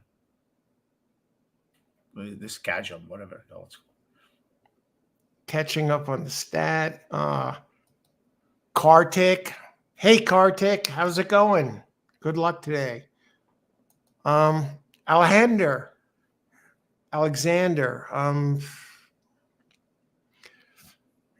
I don't understand. If anyone can translate, please do. Good luck today. Thanks for joining us. Jennifer, Parx, race 5. Robert Mahoning. I think Robert asked where Mahoning is. It's in Ohio. Rob, I just found that out about 10 minutes ago. It's in Ohio. And it's snowing there, just like it's snowing out here in New York. But, little flakes. I love Mahoning Valley to play sometimes, but I have no real desire to go there. I'd like to go to Parx, Finn. I've never been there. Oh, I've been there. Now that the casino's there, I've been there a lot. I haven't been there for racing in a while, but I've been there for the casino. It's nice. It's not that big, but it's nice. Have you okay, so you never played the races there at Parx? Oh, I did, but not in the last few years I haven't. Okay. But I've been to the casino at night, when the racing's closed.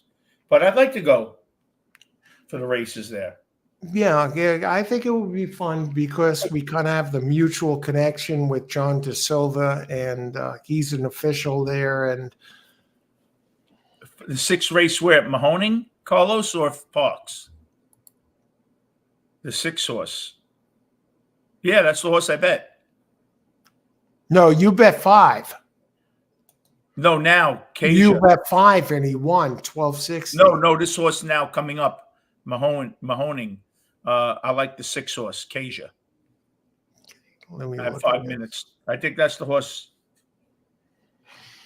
you're talking about, right, Carlos? Oh, what about the 5? I'm sorry. I thought you were talking about mine. The 5? Okay, yeah, 6. Okay, Mahoning. I want to give you a mortgage horse here in the 6th race. A horse you can bet the mortgage on. Miguel Sanchez gets on board My Devil's Child, the number 3 for Lupe Guerrero, who is very dangerous. Opens 5-1, currently 12-1. Carlos, I don't see him being there, but I don't know a lot, but I don't see him being there in that race in the 6th. But oh no, wait, I'm so, I'm always on the wrong way. He's asking me about the 6 at Parx, I believe, right? Yeah. Okay, let me see. The 5 at Parx. Jesus Christ, I got to get together. No, what? I don't win. I don't even know where I am. Christopher 781. Yeah, that was a good hit last race, though, Vin. Steely Danza. That's what you're talking about, right? Jennifer, great call, Vin. Thank you. The 5 horse, he runs even. He should be in the middle of the pack. Your dream number 1, Vin, Leloy. We have a guest on here. He's going to give us horses. This is my Shih Tzu. He's well, who do you like? This is like the Shih Tzu whisperer. Who do you like? Tell Carlos he doesn't like the 5. No.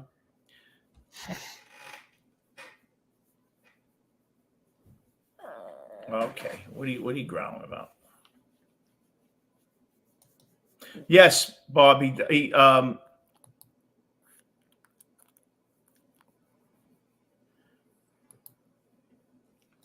Dave G, trending of the 5.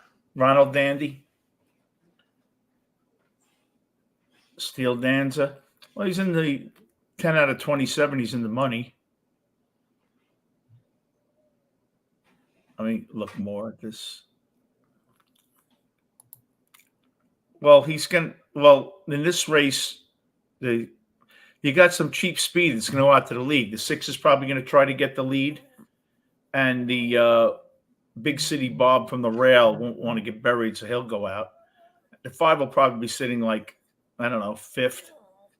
What's the matter? And I just like in this race, Large, the 2 horse. Parx.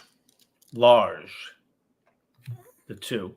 And I tell you, a horse that really has a shot here is the 3, My Devil's Child, 12-1. What's the matter? What's the matter? Want to go out?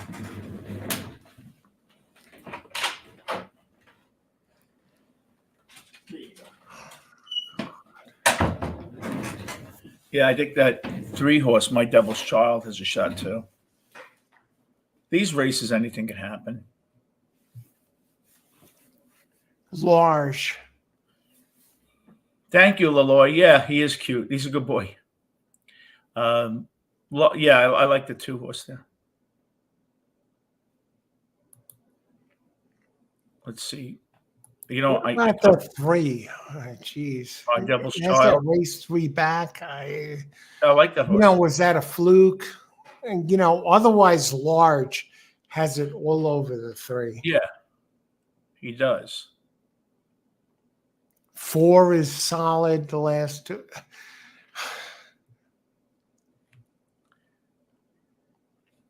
But it's moving up. He has a lot of back class, Lodge. And Guerrero on the 3, the ROI is like 55 at this distance and surface. So I would think the 3 is going to get bet down. The 9 actually has the top speed of the race. The 9 is the horse that has the top speed.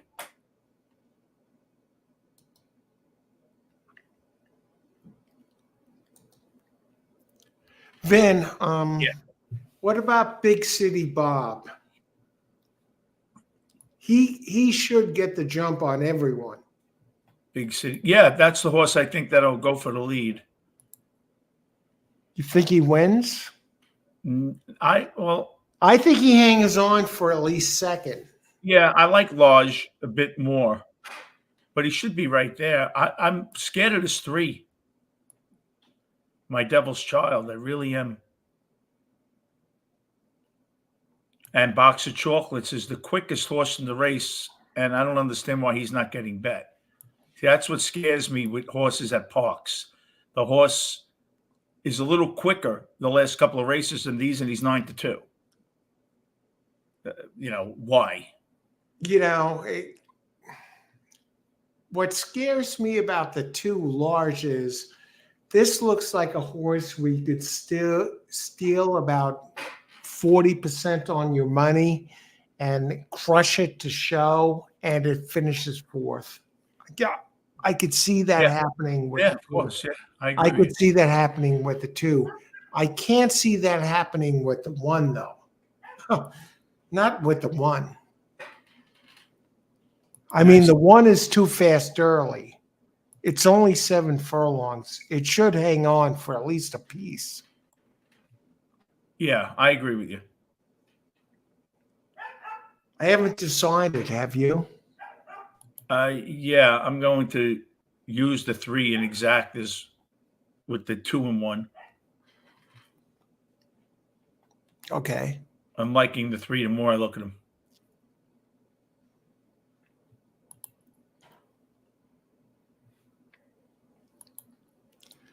Carlos, 6th race, 5 to win at Parx. What do you think, Vin? 5? At Parx? Steely Danza. I mean, that's a nice horse. I don't love him, but can hit the board. Yeah, he's running line 7-2. His average speed is right with these horses. Oh yeah, he's a player. Yeah, absolutely. Yeah, I wouldn't be surprised if he won it all. I just don't. I can't bet everybody. But yeah, it's a very competitive, cheap claiming race, and but I the three hate these scares type of races. the three really scares me though. The 4 kind of scares me. Yeah, there's a lot of horses that could be there at the end, and you could say like, not surprised that they won.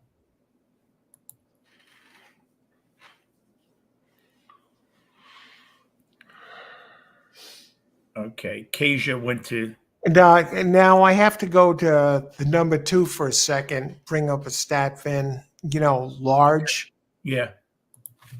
The jockey, 1 win out of 46 races. Is that a problem? Yeah, but you know how I look at that? How? Do you think he's ever going to win another race, or is he going to stick on one for his career?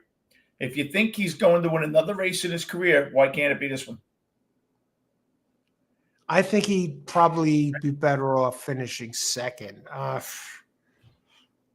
Oh, God. Here's the one good stat about that jock, though. What's that? In 15 races with this trainer called Jones, they're in the money together 47% of the time. That's big. Yeah. So he gets in the exacta at least. 47%, that's pretty high. So these Absolutely. two work good together. But the 1 for 46 bugs me. Yeah. I mean, wouldn't it bug you? Yeah, it would. Definitely. And that's why you're getting the odds you're getting, though. Oh, okay. Yeah. My 6 at Mahoing is about to win. A little more, baby. There you go. You just pulled away. Oh my God, Vinny. $8 horse. No, Vinny, sorry. you No, think 5-1. 5-1. $12 horse. Vinny here, we're just messing around. I'm having a friend. I am having a friend on the show, but I wouldn't just have a friend on the show if he was a hack. And Vinny knows his stuff. And another big winner. You paid $12. 5-1, now 6-1. Yeah. Great job, Vin. Thanks. I think it was 6. I'm hoping the 2 didn't get second because he's the favorite. Yeah, I think he got second. All right, the 7-5 ran second. 6-2. I can't believe this horse went off at 5-1. I thought it'd be 5-2. This horse. Let's see, Parx. 8 minutes. Parx. 8 minutes. Yeah, large. That trainer 1% or the jockey over 40, 1 for 40. Yes, Lloyd, a 6. Yeah. What do you do with that? I know. The 3 scares me at Parx. It really does. I'm going to use them. See, in these races where like a lot of horses scare me out, and I know you've done this too, because you're much better handicapper than I am. What I do is use them like in exotics.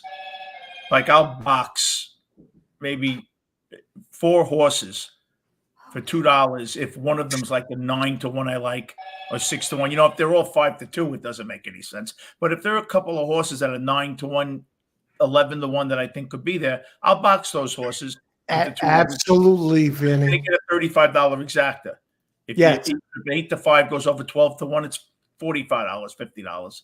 And at least you're going to make something on the race instead of just killing yourself. What scares me about this race is they are so evenly matched. If you look at the board, I mean, the 6 is 18-1.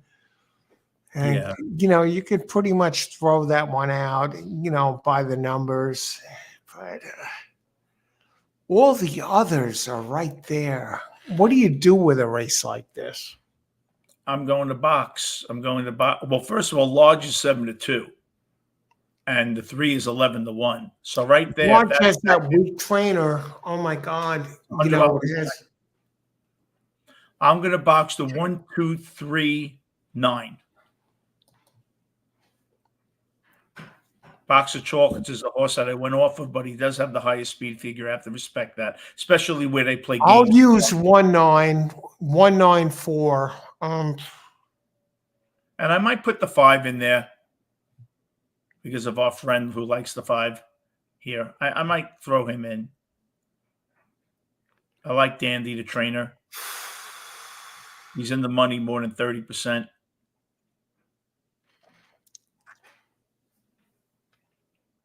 You see the charts I sent you, right? Yes. Okay. No mention. No, of course But not. okay. Yeah, actually, the horse sent us the charts. That's how we're doing good. I'm a horse whisperer. No, I'm a horse's ass. The one thing that scares me about the 1 is it comes off the layoff.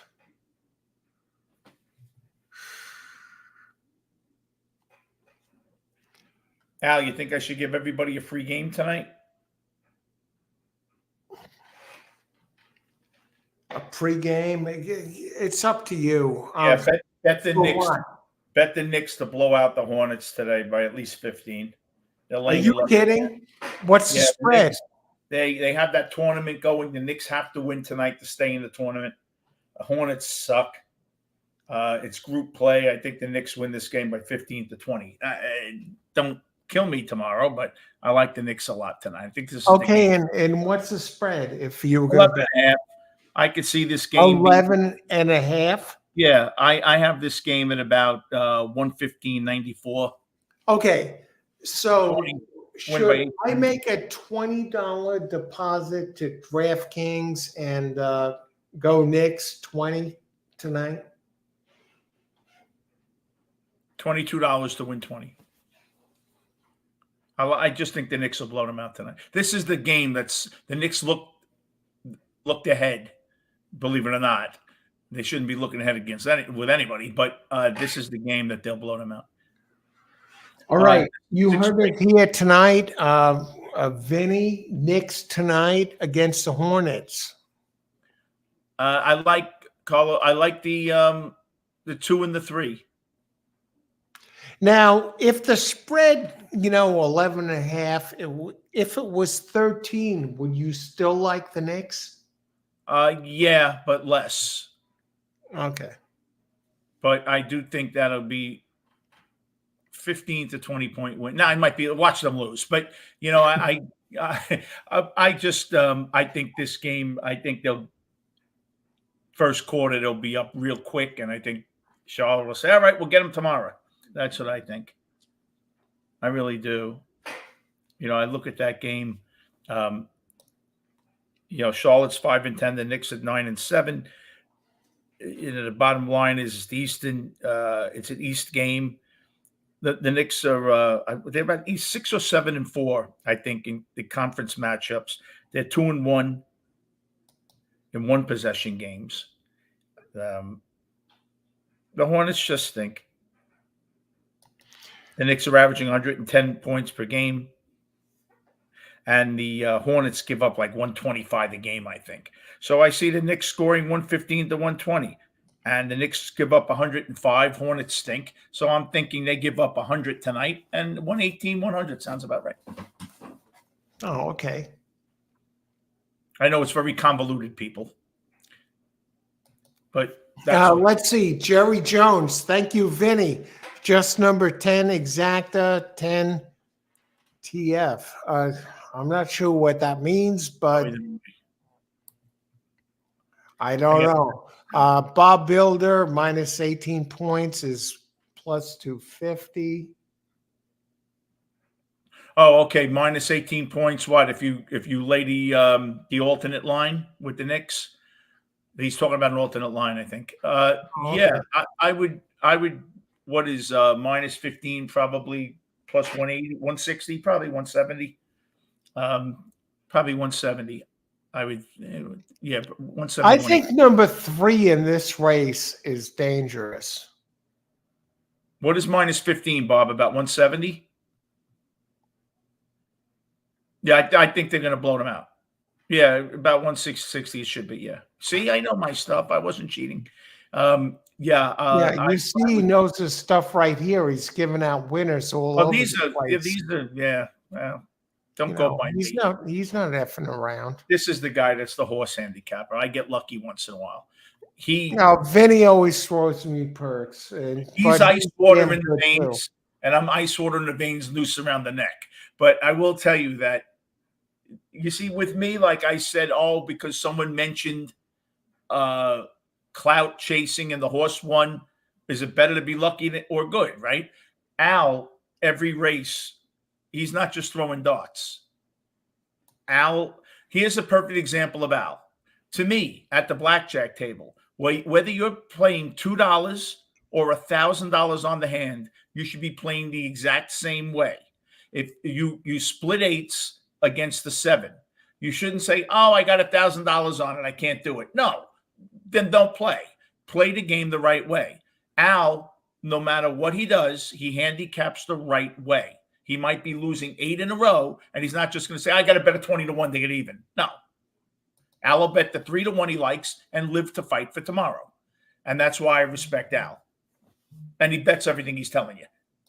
Well, I can tell you that. Like I do. Anything I tell you, I'm betting. I might not be betting it a lot, but I'm betting my money. I wouldn't give out stuff and not bet. That's not right. Nor to say.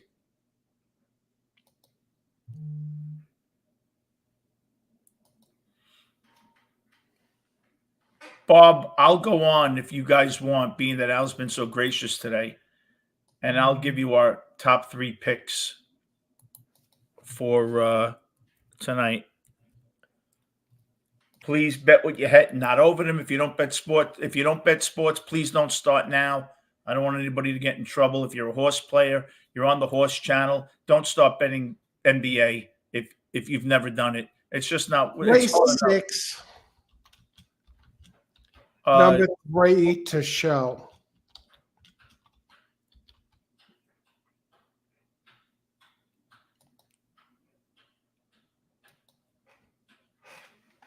I like the over in the Oklahoma City, Minnesota game.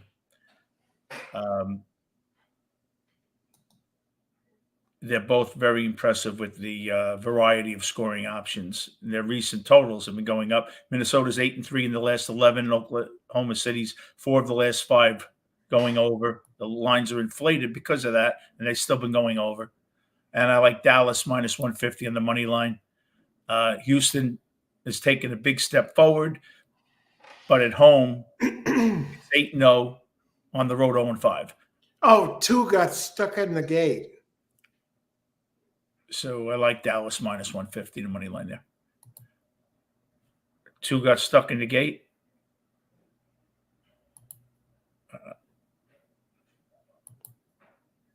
I got trying to make a big move. 2-3-1-9. I'll tell you what, that 2, you know, they let him right through the inside. It was amazing, kind of amazing. I went with the 2 to win. I got the 3 in the exacta with the 9 and the I used the 1. Let's see. Let me get it on. I'm staring at a blank screen. I'm staring at like the U-log here. Let me get the goddamn race on. We got a bunch running. Okay. Let me get it. The 1 looks strong now. Here's the 3. Come on with this 3. Come on, baby. Circle them. There you go. We're going to win this, baby. 3, baby. All the way to the bank. 3-4. No, 3-4. Pass that 1. Yes. 3-1. I got nose out of the exacta, but I got the 3 to win. I got it. I went with the 3. Yes. There you go. $16 horse. We're moving and shaking, baby. Good day. Ba-boom. The three look, I mean, on I paper, love them. on the Love them. loved them. Yeah. How could you not? I mean, geez. Hopefully, well, I don't know. Maybe you had the one in the exacta. I didn't. I just played the three alone. Yeah, I had the 319, and I had 10 and 10 on the 3. Yeah, it's shaping up to be an okay day. Let me look up Mahoning because I know a couple of our friends here like Mahoning a bit. Because I handicapped the whole Mahoning card today. My Devil's Child, 7-1. Holy crap! Yeah, that was one of my better horses today. Garrett, the 7 horse, he's 3-1. I like him at Mahoning. Yeah, so we got a good price, huh? On the 3, $16 horse. Oh yeah.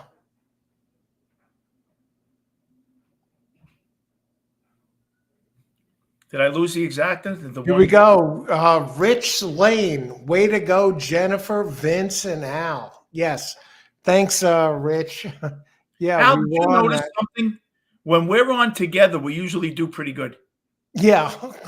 We We do. put together good picks. No, We because do. what happens is you make me look, and your crowd makes me look at some things that I may not have seen.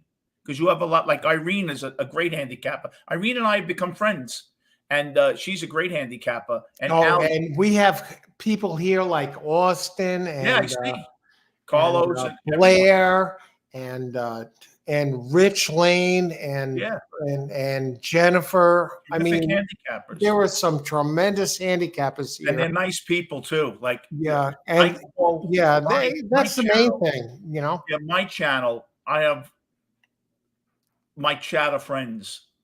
I've met a lot of them, and you guys are just so wonderful. So Yeah, well, you're thanks, blessed like Ben. I am. You have And nice that's one of the things that makes this channel a good thing. you have great Um, people. Great people. and you add to it, and people love you here. Thank Okay, you. And I let love me see. them. I think they're terrific.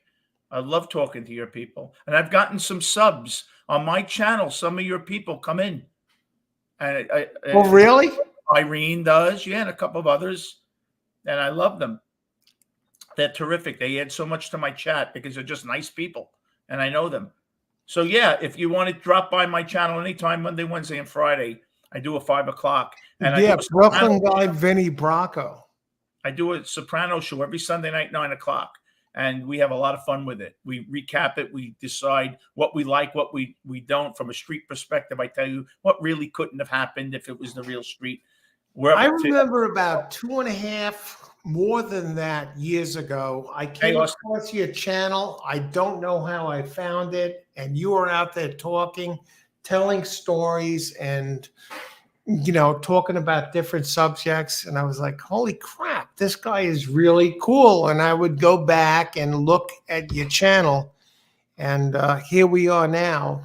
And Al and I have become close. We see each other outside of this. And the funny thing with Al, I'll tell you how real he is. I did a show. I first started out with this show, The Four Horsemen. Tom LaVecchia, if you've ever met him. My friend Joey Bayath, who I'm still friends with, and Jason, who's a great guy, Tom's friend. And we did an episode.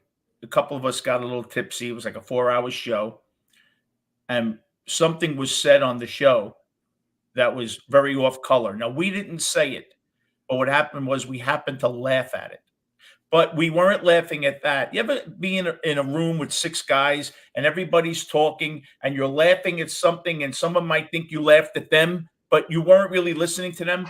Well, someone, who I won't mention his name, said something terribly racist.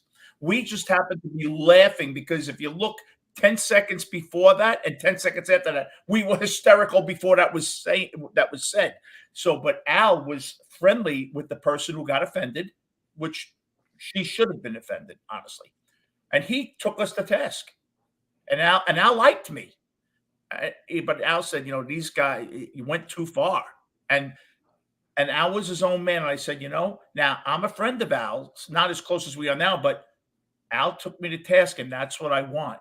I have a lot of sycophants who'll say, "Hey, Vinny, how you doing? I love your shirt." And my shirt could look like shit. Al is the one that would say, "Nah, Vin," and that's what I love about him. And then if he goes off the rails a bit, I'll say, "Al, come on, you gotta." And that's what we do for each other. So, and you chat are like my chat. You're real. You're real people. You're not rooting against each other. You're rooting for each other. You're rooting for Al. Al's rooting for you. I'm rooting for you. I love if I lose and you win. I'm one of us won, thank God. I hate the track. I don't like they take people's money. I don't like it. So if I have to lose, if someone has to win, let it be one of my friends on here. And that's how Al looks at it. And so you guys, you always make me feel very welcome. So thank you so much. And thank you for having me on, Al. I'm going to say, well, Vinny, you're welcome. And you know what? I don't even remember that story. I don't even remember taking you to task. No, you didn't know it was the show. I think you said we should take the show down. Yeah, that's right. so long ago. That's over 2 years ago. But you were right. You were absolutely right. And my friend who ran the show respected your opinion enough. He took it down. I said, Al thinks it really went too far. He goes, really? I said, Al's pretty fair. And he goes, you know what? You're right. And he took it down a lot on your word because you were someone who is not a jerk. No. There's too many out there. Back then I was doing a different type of show and a different type of audience. And I was in the wrong place. I gave it a shot and and you were fine, dude. I loved your dating stuff. When that was the best episode to me you ever did about how to date and stuff. I thought that was brilliant. I loved it, Al. Okay, the 7th race. You want to win? What do we have? I handicapped this race. I think it's going to be hard to beat the 2 Colesville. That's the favorite. If I had to go against them, it would be Bronx Boys, the 10 horse. I'm going to box 210. How's that for expediency? Trolls. Expediency means for the trolls, quick. And Mahoning. What did I play here? Okay, so we're coming off the 3 with a show win here.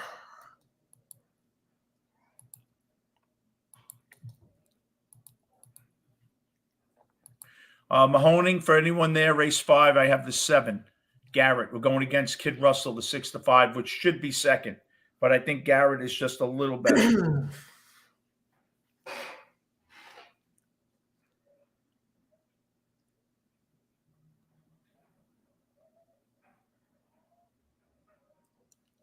Vinny, what do you think about this 4 here?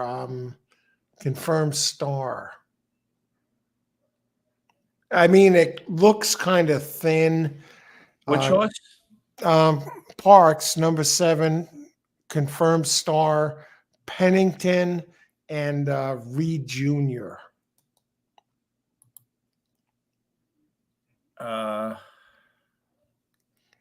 Big reach. I think so. What race? 7. What's his name? Oh, confirmed star. I'm sorry.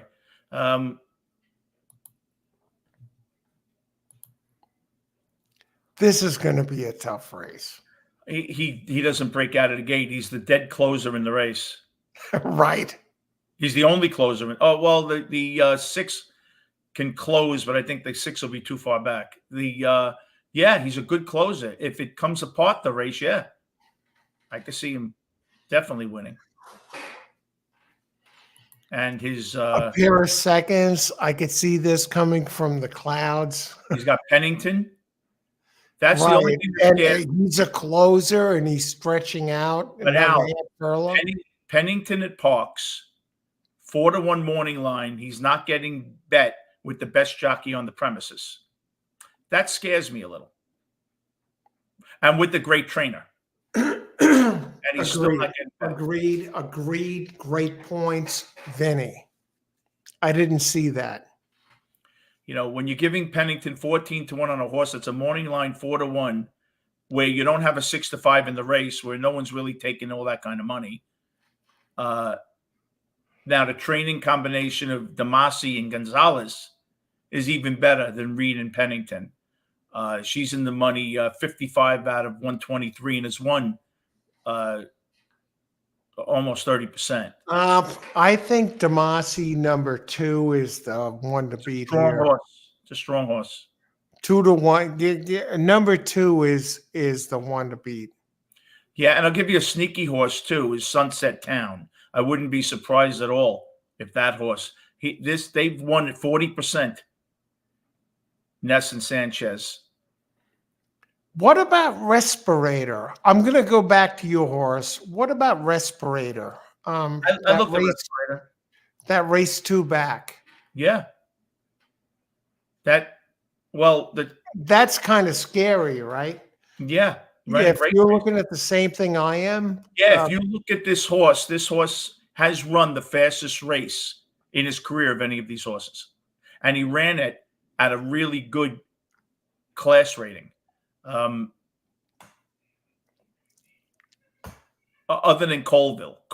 Oh my God. I mean, this should be the Smarty Jones of this race that just blows his door, just lets it loose here. The horse that's scary for me is the 10. Three has to be used, Vin. Yes, but Bronx Boys is scary. What number is that?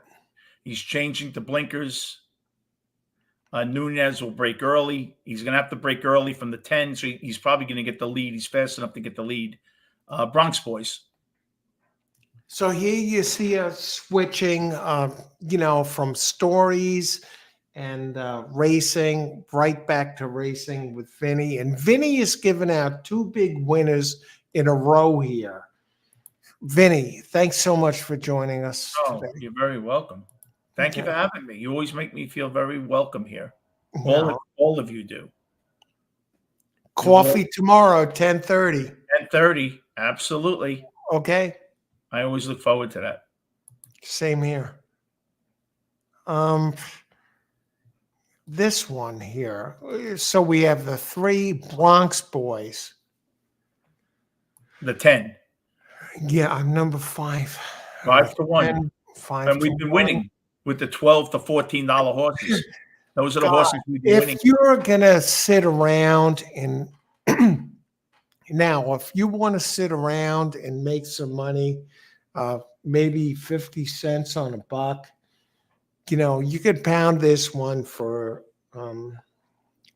place, show, and collect your money. Show especially. Yeah, Bronx Boys is going to be tough.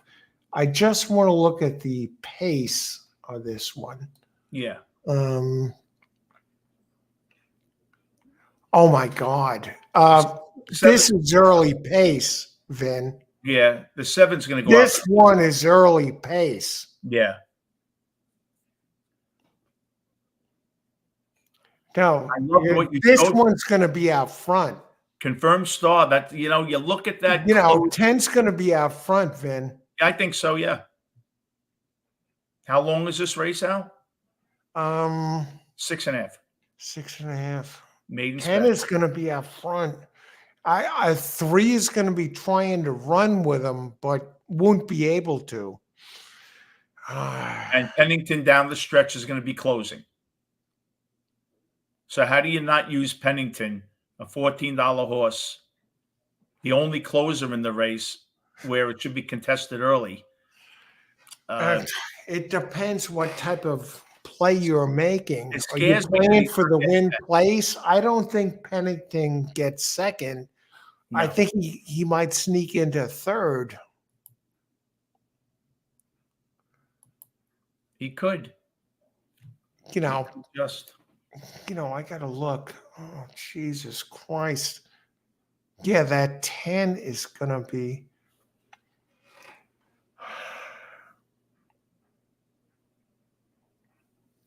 Colville. What do you think about the two? Well, that's the horse that I'm afraid of. That was my original pick. Is that the one with the weak trainer? Yeah, I just lost at Mahoning. The 7 finished like almost last, so sorry about that. No, Colville is going to be top. Colville, to me, looks Colville will very be there. I mean, that's Kathleen DeMasi. She's the yes. first Parx female trainer to make Oh, it really? into the Parx female trainer to make it into the Parx Hall of Fame, Oh, and wow. she races around the whole country, and she Really? is she's like Linda Rice, but a good but A a good good Linda Rice. You know what I mean? Yeah. I told you the But she's story, also right? good, like even compared to Todd Pletcher. She's that good. She wins. Well, it's interesting. I told you on the Long Island Railroad coming back from the Ranger game, I met a guy who his horse was in one of those big races. Remember I told you? I said, "What do you think of Linda Yes. Rice?" He looked at me, goes, "She cheats." But he He's also said she's good. Yeah, but he said she cheats. Yeah. And I'm Well, very surprised that another trainer would say that to somebody. Now he's talking to me who's not in the game. You know what I mean? I'm sure he probably wouldn't say that at a he was dinner. like, oh, yeah, I'm talking to a guy. Right. Right. But she I'm does a guy cheat. from a guy. Yeah. Yeah. Yeah. Yeah, this Colville, now that I'm looking at it, Al, Colville is my top play at Parx with the 10 horse. And I'm going to give Confirmed Star some respect because of Pennington. I don't think he's going to win, but I think he'll be coming late. He might grab I'm going third. to go back to him, Vin. He might grab third.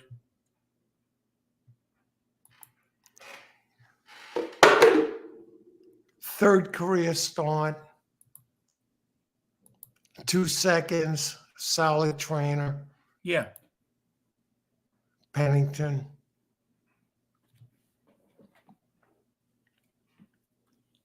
Boom, Blair. There you go. Yeah, the 3 horse figure that I tried to beat the favorite. Yeah, I'm going to go with the 2 at Parx. 2-10. And Pennington grabbing third with the closing horse. It'll be 8 out coming into the far turn. Carlos, I like the 2. I just think this race is set up for him. Changing to blink, all the stuff aims at. He'll go to 5-2. We'll probably go off $7. Good for you, CJ. CJ just won. Like to see that.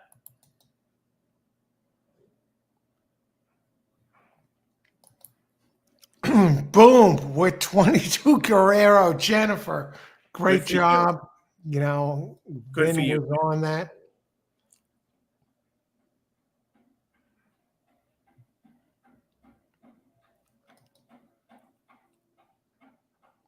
Catching up here.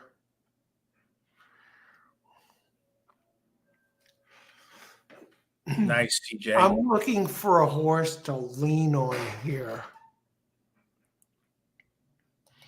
Austin, the 2 horse towers over the field. Big win bet Saratoga paper here. Well, Vinny, do you think that too? You like it? I like it. I do. Towers over the field. I do. Towers. And there's a horse here too that one of your friends on here, now my friend, the Paco Lopez horse, the 1 horse. The 1 just hasn't shown me enough speed.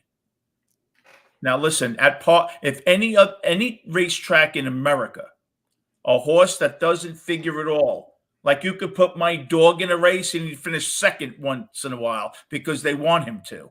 That's the only thing with Parx, that a horse could just not figure at all, and he wins the race. That's why I give long shots a little more my time at Parx, because whether they play games or not, they probably do. I think they play games everywhere. I just shouldn't be betting if I'm not going to accept it.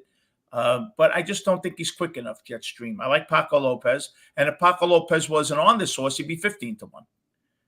So, the jockey gets played, and birthdays get played and all that stuff that people don't realize. But Colville, to me, on paper, horse racing isn't run on paper, should win this race.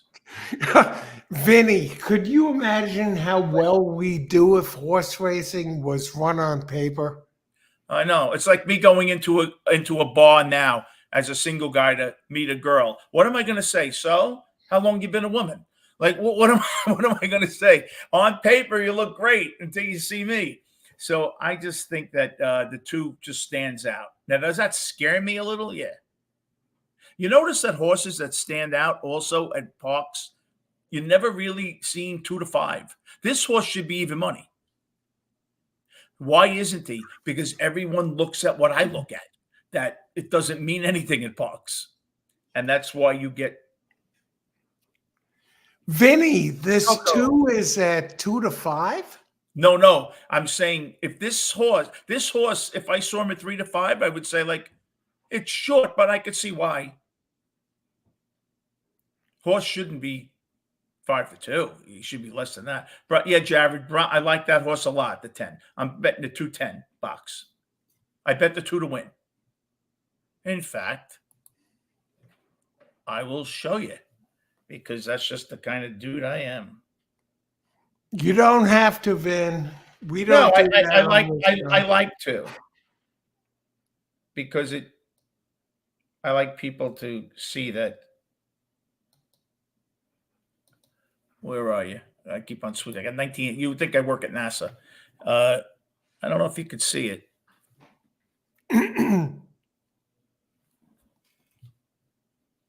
Hold on. Kaboom! CJ Chris, hot again. Mahoney. Yeah, CJ's doing well. Race 525 to win on 3. And Blair, boom, Mahoney. There you go. Bombs going off all over the place. And Vinny, let's see this. I don't know if you can see it. 10-10 on the 2.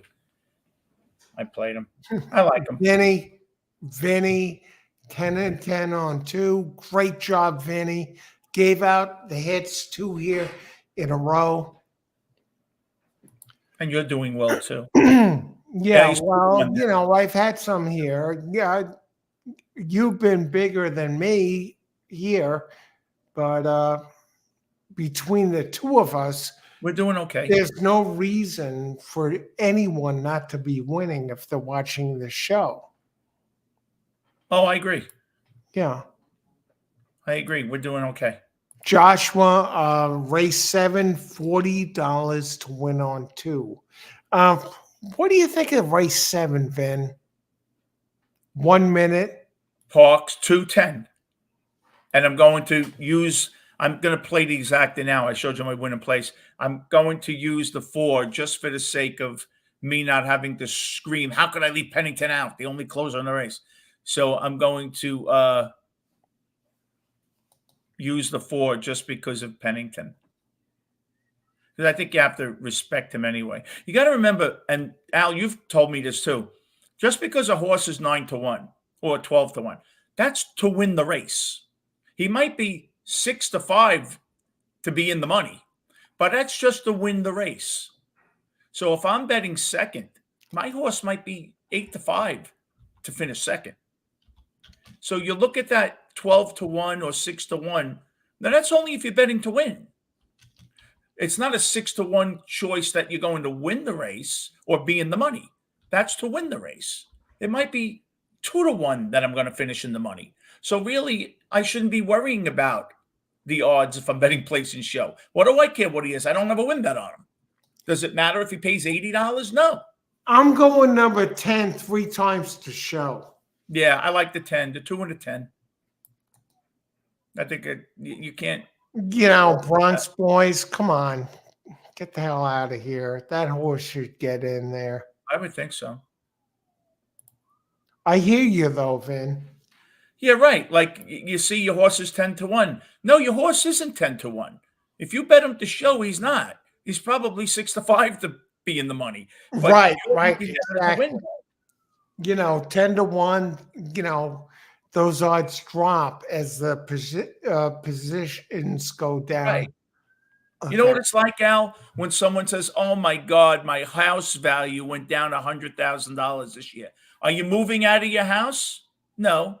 Are you going to move in the next 10 years? No. So what do you give a shit? It means it moved it. It didn't move it at all. Yeah, 8-5, Colville. He got bet. Let's see. Where's Actually, the 10? I don't. Where is the 10? That's a Oh, he's bad behind the sign. gate. I see him now.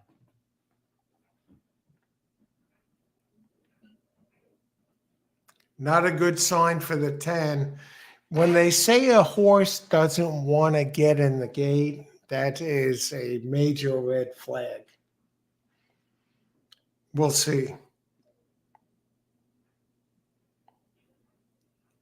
It uses up all its energy before the race. Why do you think, Al, a lot of times that horses don't want to go in the gate? What is the reason? I have no idea, Vin. Are they spooked? They never did it before. Yeah, well, yeah, I would think that's a good reason.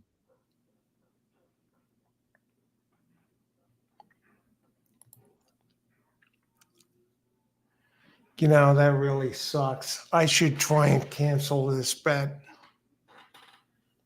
It's in now. Well, Too he late. wasn't fractious, Al. He just didn't want to get in. Bad.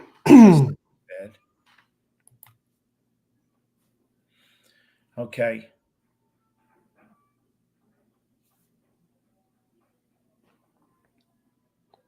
And the 10 didn't get the lead. I hate when they keep on looking over their shoulder. Ride the horse. Right. Christ already. How many times you have to look over your shoulder? The 2 is mid-pack. The 4 is up there. Look at this. Is that Pennington? I think so, Vin. Let me go get the rope.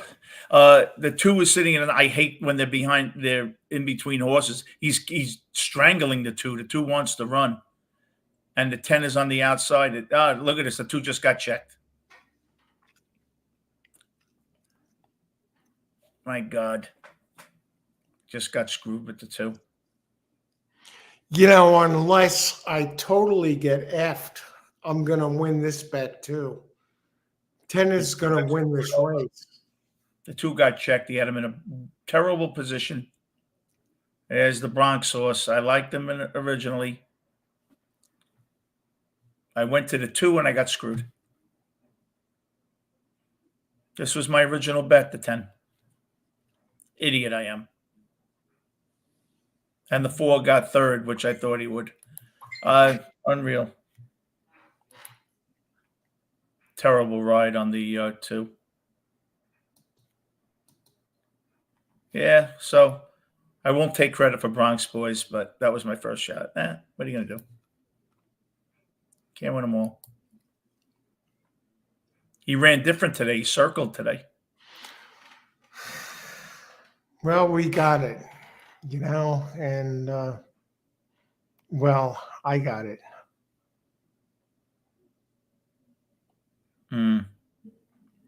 Not for the win price, though. 3 times the show. Screw it. Who else? Not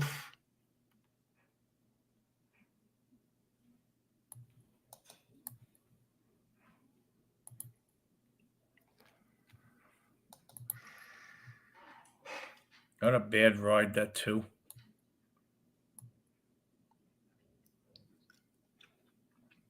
You gave out the 10, though, Vin. Originally, yeah, that's who I liked to win. Then I went to the 2. You like that one best. Yeah, I like the 10 a lot. Don't you hate that when you love a horse early Yeah, I and you do. go off and all of a sudden it wins? Yeah, absolutely.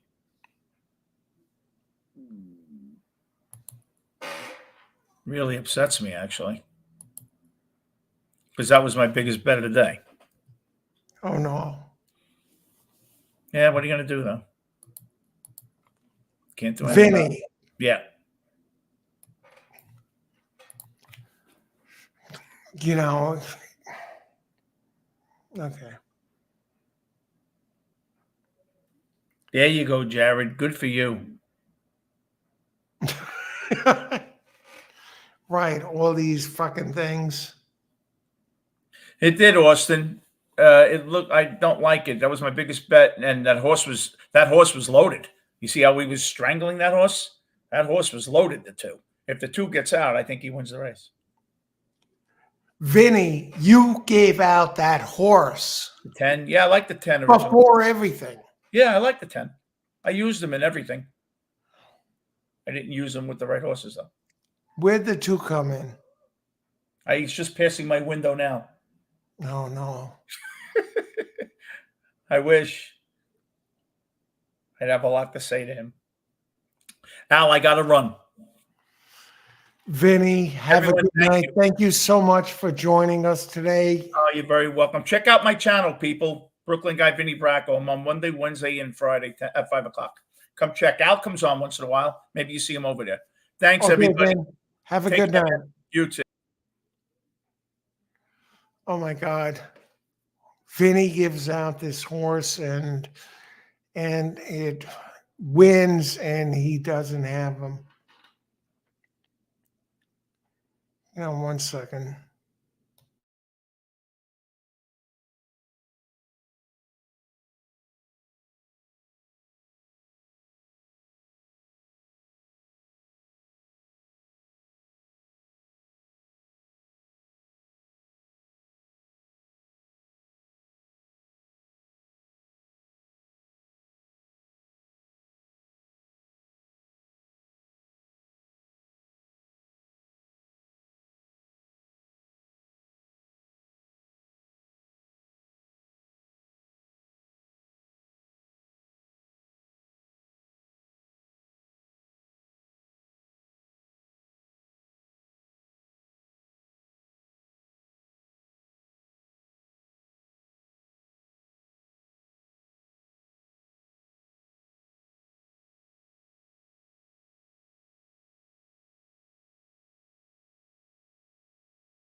Okay, what do we got here? We got some races and, let's do it here. CJ Chris, kaboom, great job. Loy, nice coach. Jared, every time I come on with a play, I tell Alan it wins. Jared, how's it going? Hope your holiday has been tremendous. Jennifer, easy, $11 Coletti winner and the 36 exacta. Great job, Jennifer. Boom.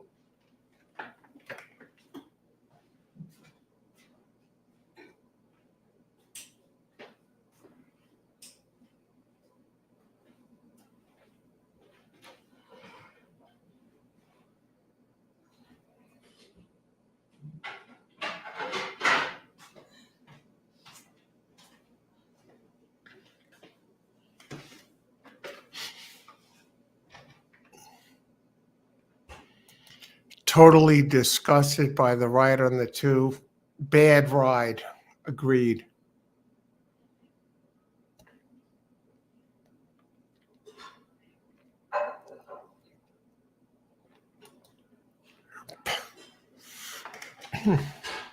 Stiff job on the two. 10 for fun. Yeah. I gave that out. It wasn't a big winner, but race 7, number 10, 3 times to show.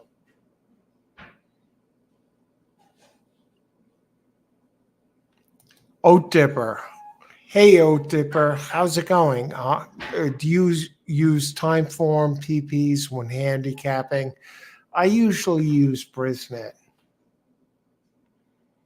And I have a link to Brisnet PPs down below in the description. Good thing that coach did not cancel. Yeah.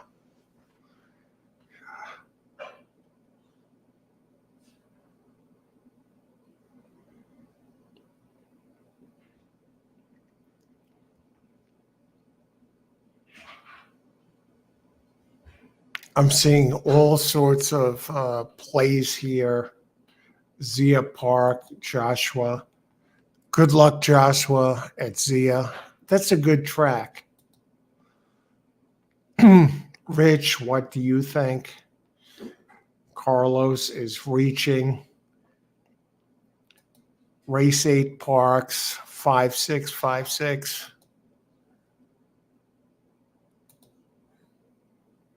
Race 8, what I'll do here, race 8.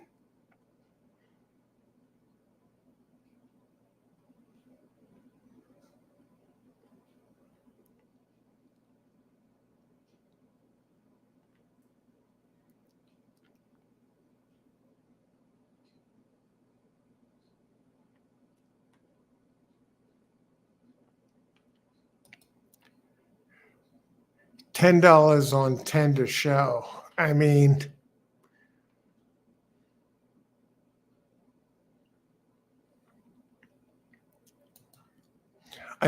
that's the fastest horse. 10 on 10 to show.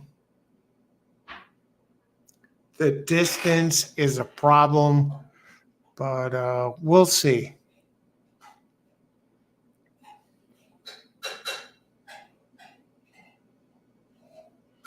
Four to one.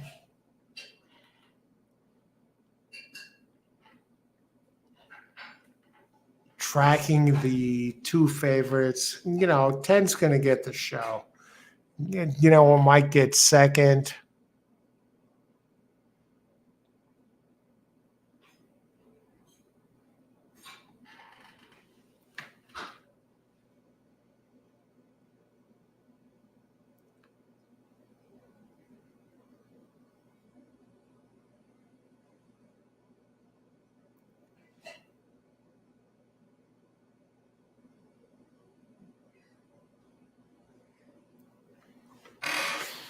Would have been a bad beat.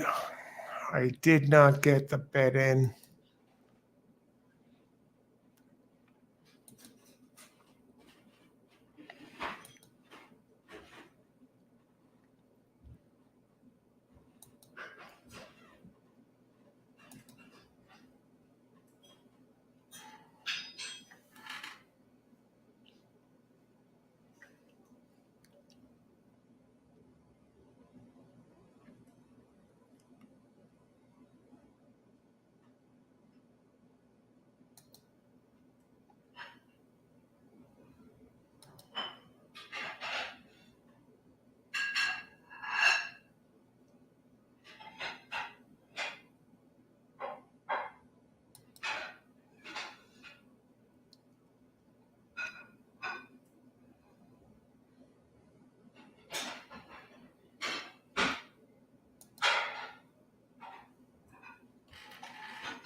All right, on to the next race.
Is Vin putting up dishes, Al? No, he's not.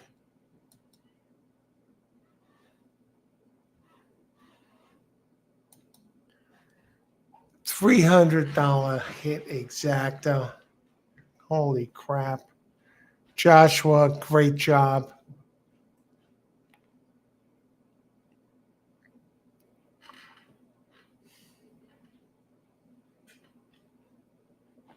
Can't verify, but great job.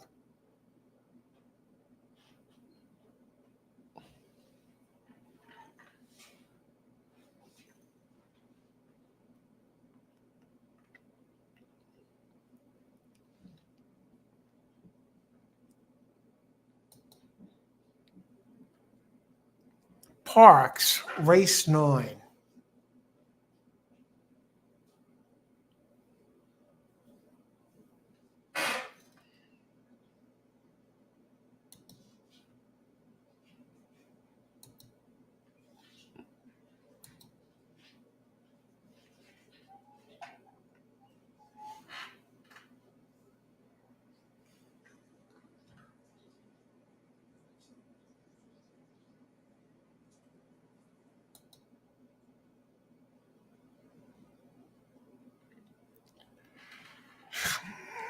Seven furlongs dirt, stakes 100K race. I mean, two, three.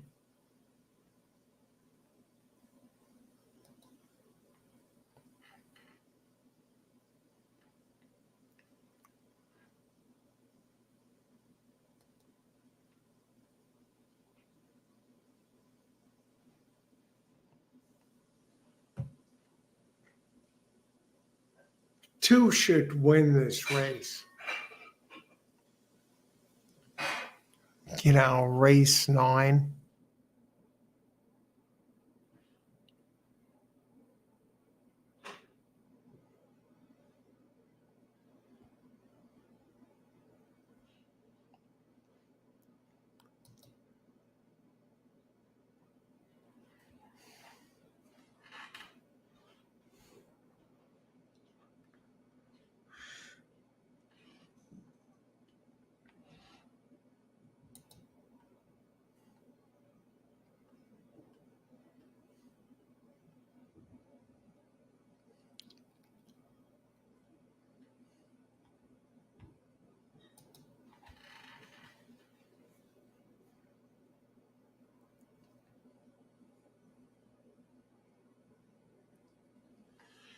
Heavy pour is that one a contender really? No.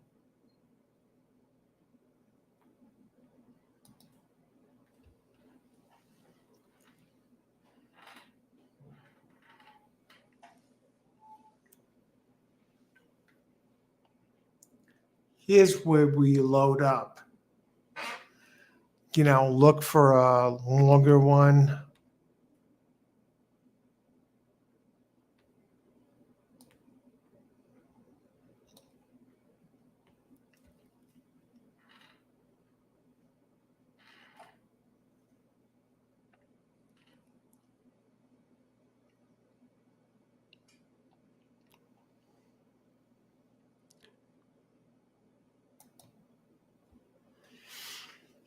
Six.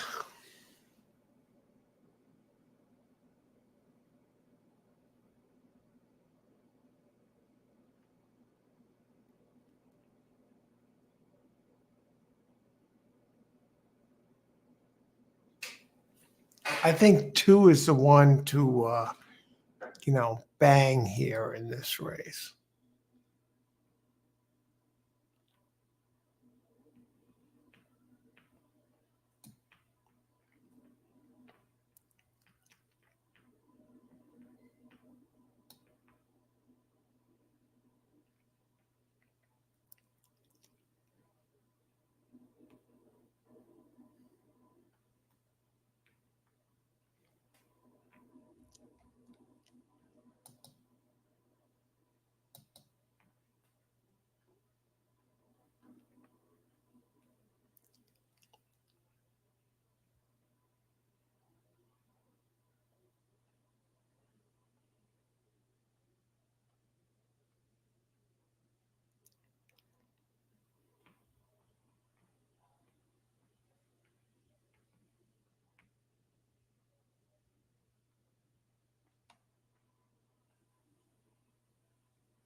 Agreed, Dave.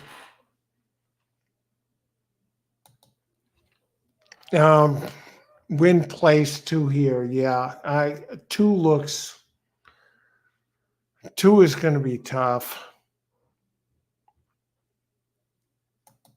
Jared 23610 exact box race 9. Okay, that makes sense.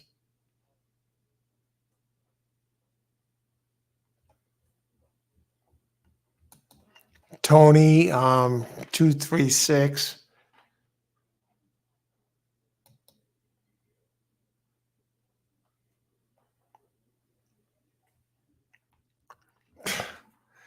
Yeah, you box 236, you hit the exacta. What might not pay much, but I think 236 gets it done.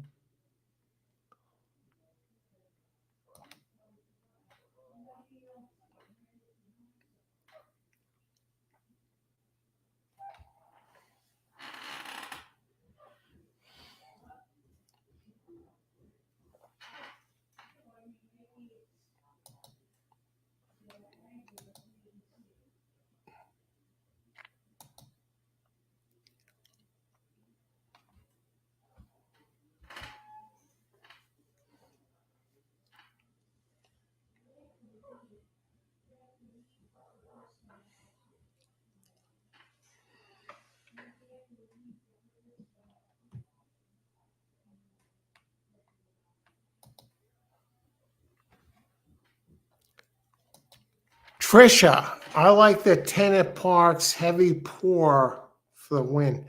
I think this is late, but I you nailed it. Heavy pour. No, it's not late. Heavy pour.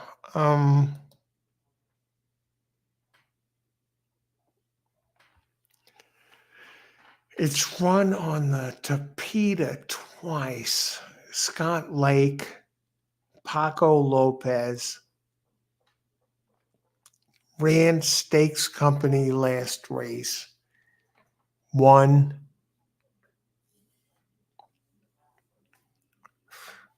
It's a player. Good luck, Trisha. Always a pleasure, Trisha.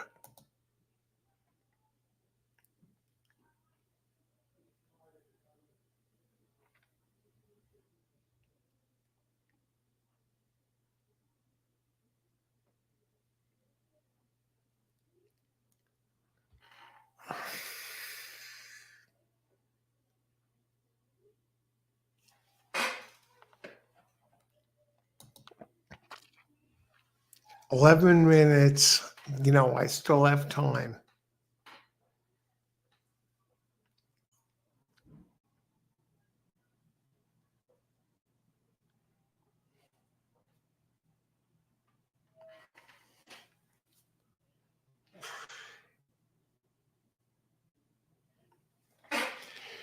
Let's look at the pace.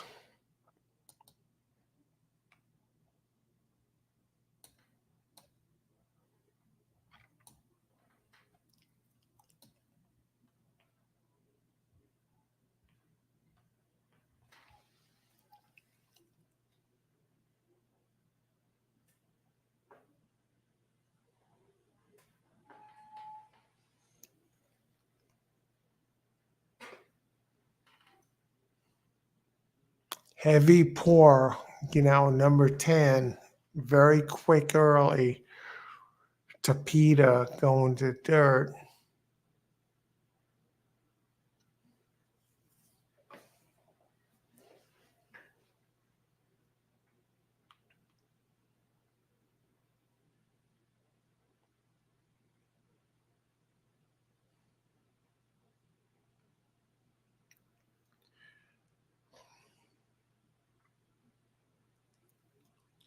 I'm thinking number 2 heavy to place here.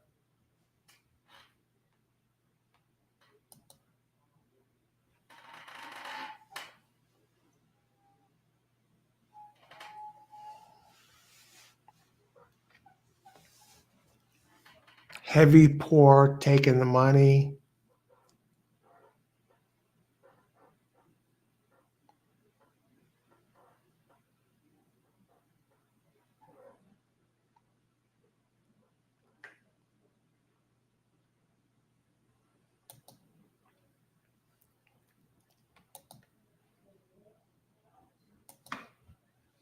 Race 9.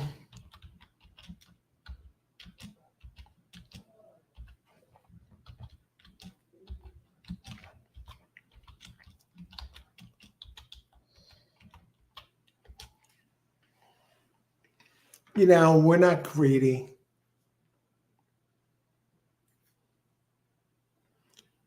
I think number two wins. We're seeing the odds at 5-2 now.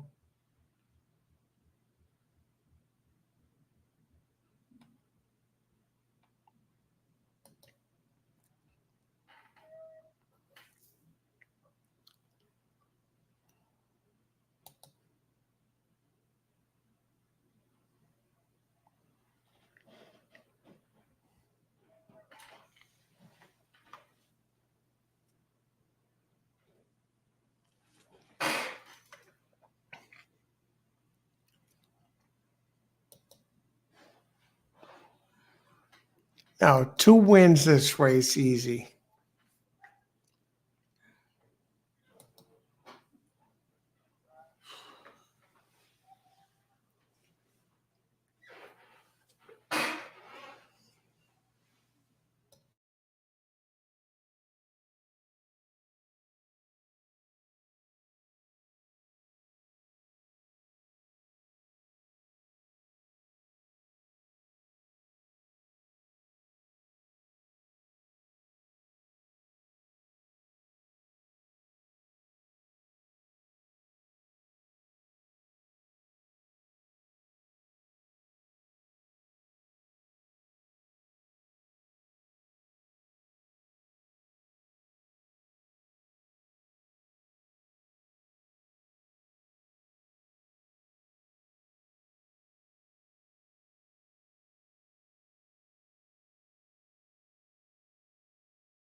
Late exacta 10 over 2, 3, 4, 6. Jeez.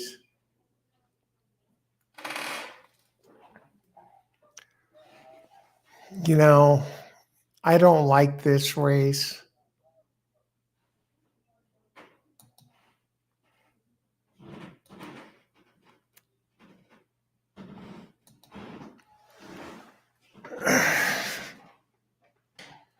You know, this 10 horse never raced here on dirt, and I think the 2 should at least place. So it's not like I'm betting against myself. I still have the 2 that can finish second and in the exact. Good luck, everyone. Enjoy the race.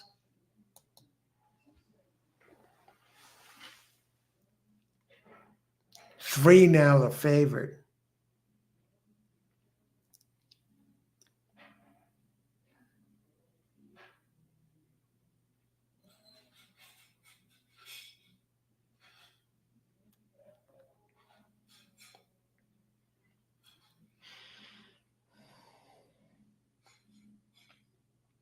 Okay, race 9 of 10.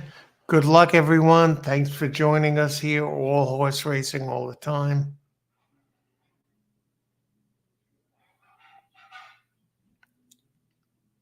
A lot of movement going on there at the starting gate.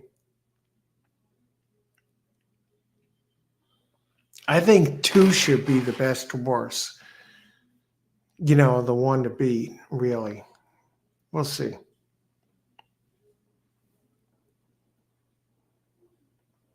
You know, I threw the 10 on top in a kind of a hedge play.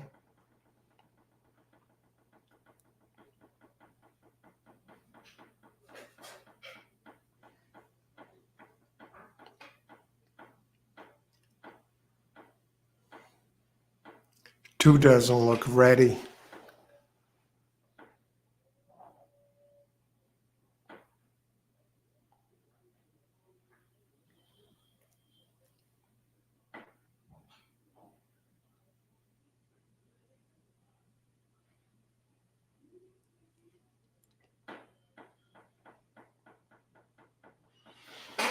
Okay, start the race, guys.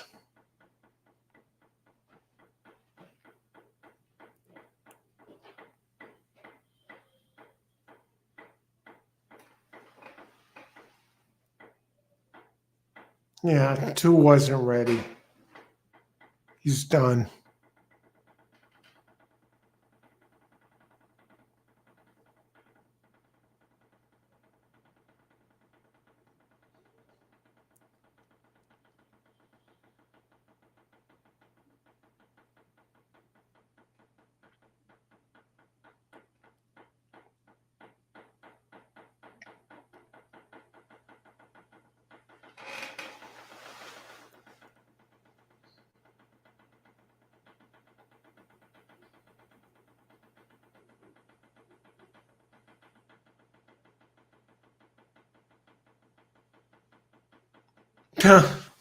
Ten and 2. My 2 horses running last and second to last.